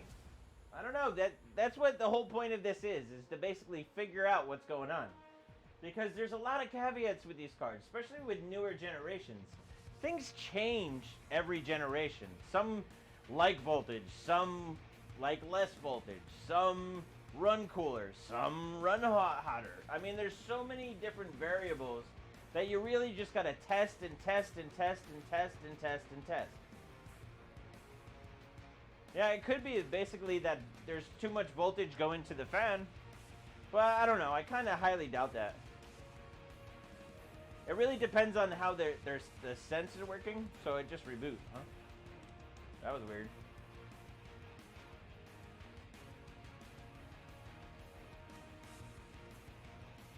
Maybe we should just keep this on here. Maybe it's system stability.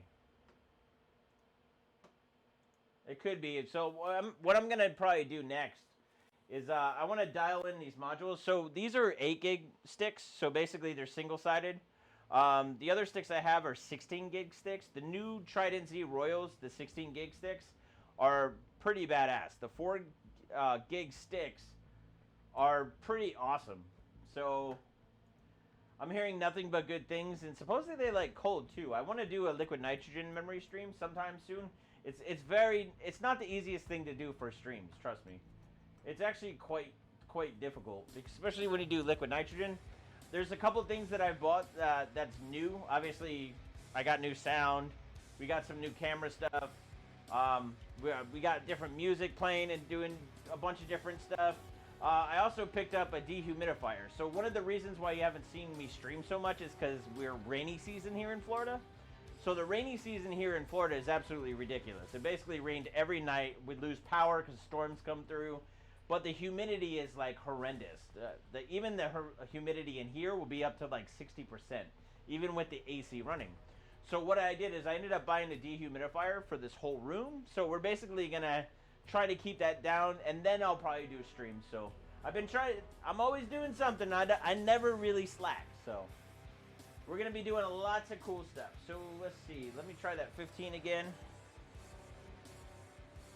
I don't know. She might just need a break for a little bit. Might not be the best card, but I have a feeling that when we tear this thing apart and we look at the paste, that could be our problem too. You'd be surprised. Just because you're not seeing crazy high temperatures doesn't mean that paste is actually correct. Literally, I would say 75% of benching and stuff is about mount. So even pressure across, just because it's mounted doesn't mean it's necessarily going to be better. A lot of the times we'll go through like 3 or 4 times to get a perfect mount. Have you gone bigfooting in the Everglades? That would be interesting. I grew up more up north. I call bull. Bull what? Bull what? Red Bull? Mr. Francis? Is that your bull? Yeah, I don't know. So the card's running. We're going to have to figure it out. But I think, guys, we're going to probably have to call it here. I think we did at least, what?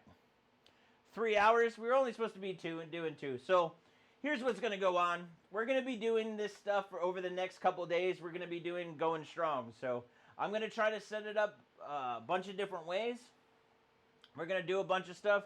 This card's going to be naked very soon. We're going to probably tomorrow if I don't get in trouble. So most likely tomorrow. If not, definitely Saturday. We'll go down and break down the card, start getting all the controller information, start figuring out, well, we're going to have to basically poke and prod this thing to try to see, make sure that we can mod the controllers, because what you have to do is you have to find the controller, find out what pins you have to do to modify, then you got to do resistor calculations. It's kind of a pain in the ass, but yeah, oh yeah.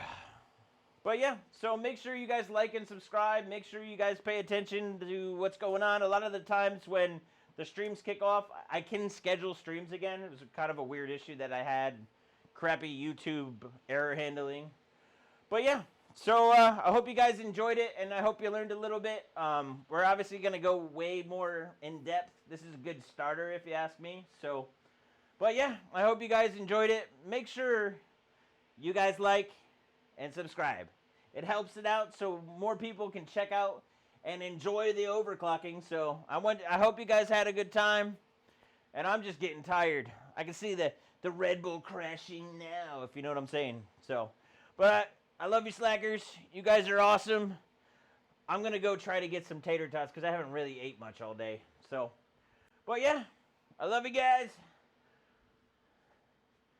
Make sure you guys stay out of trouble. Don't do anything I wouldn't do without me. Check out beardedhardware.com. Buy a shirt. I have chicken clocking shirts up there. Just let me know. Make sure you comment. Tell me what your favorite card is. Tell me about all BIOSes. Tell me if you got one card. If you got a card, a 3090 or a 3080. I don't know. Comments below. Check it out. Alright, slackers. I'm out. I'm tired. We are streaming a day or two. Make sure you have lots and lots of fun. And I'll see you next time. Slacker out.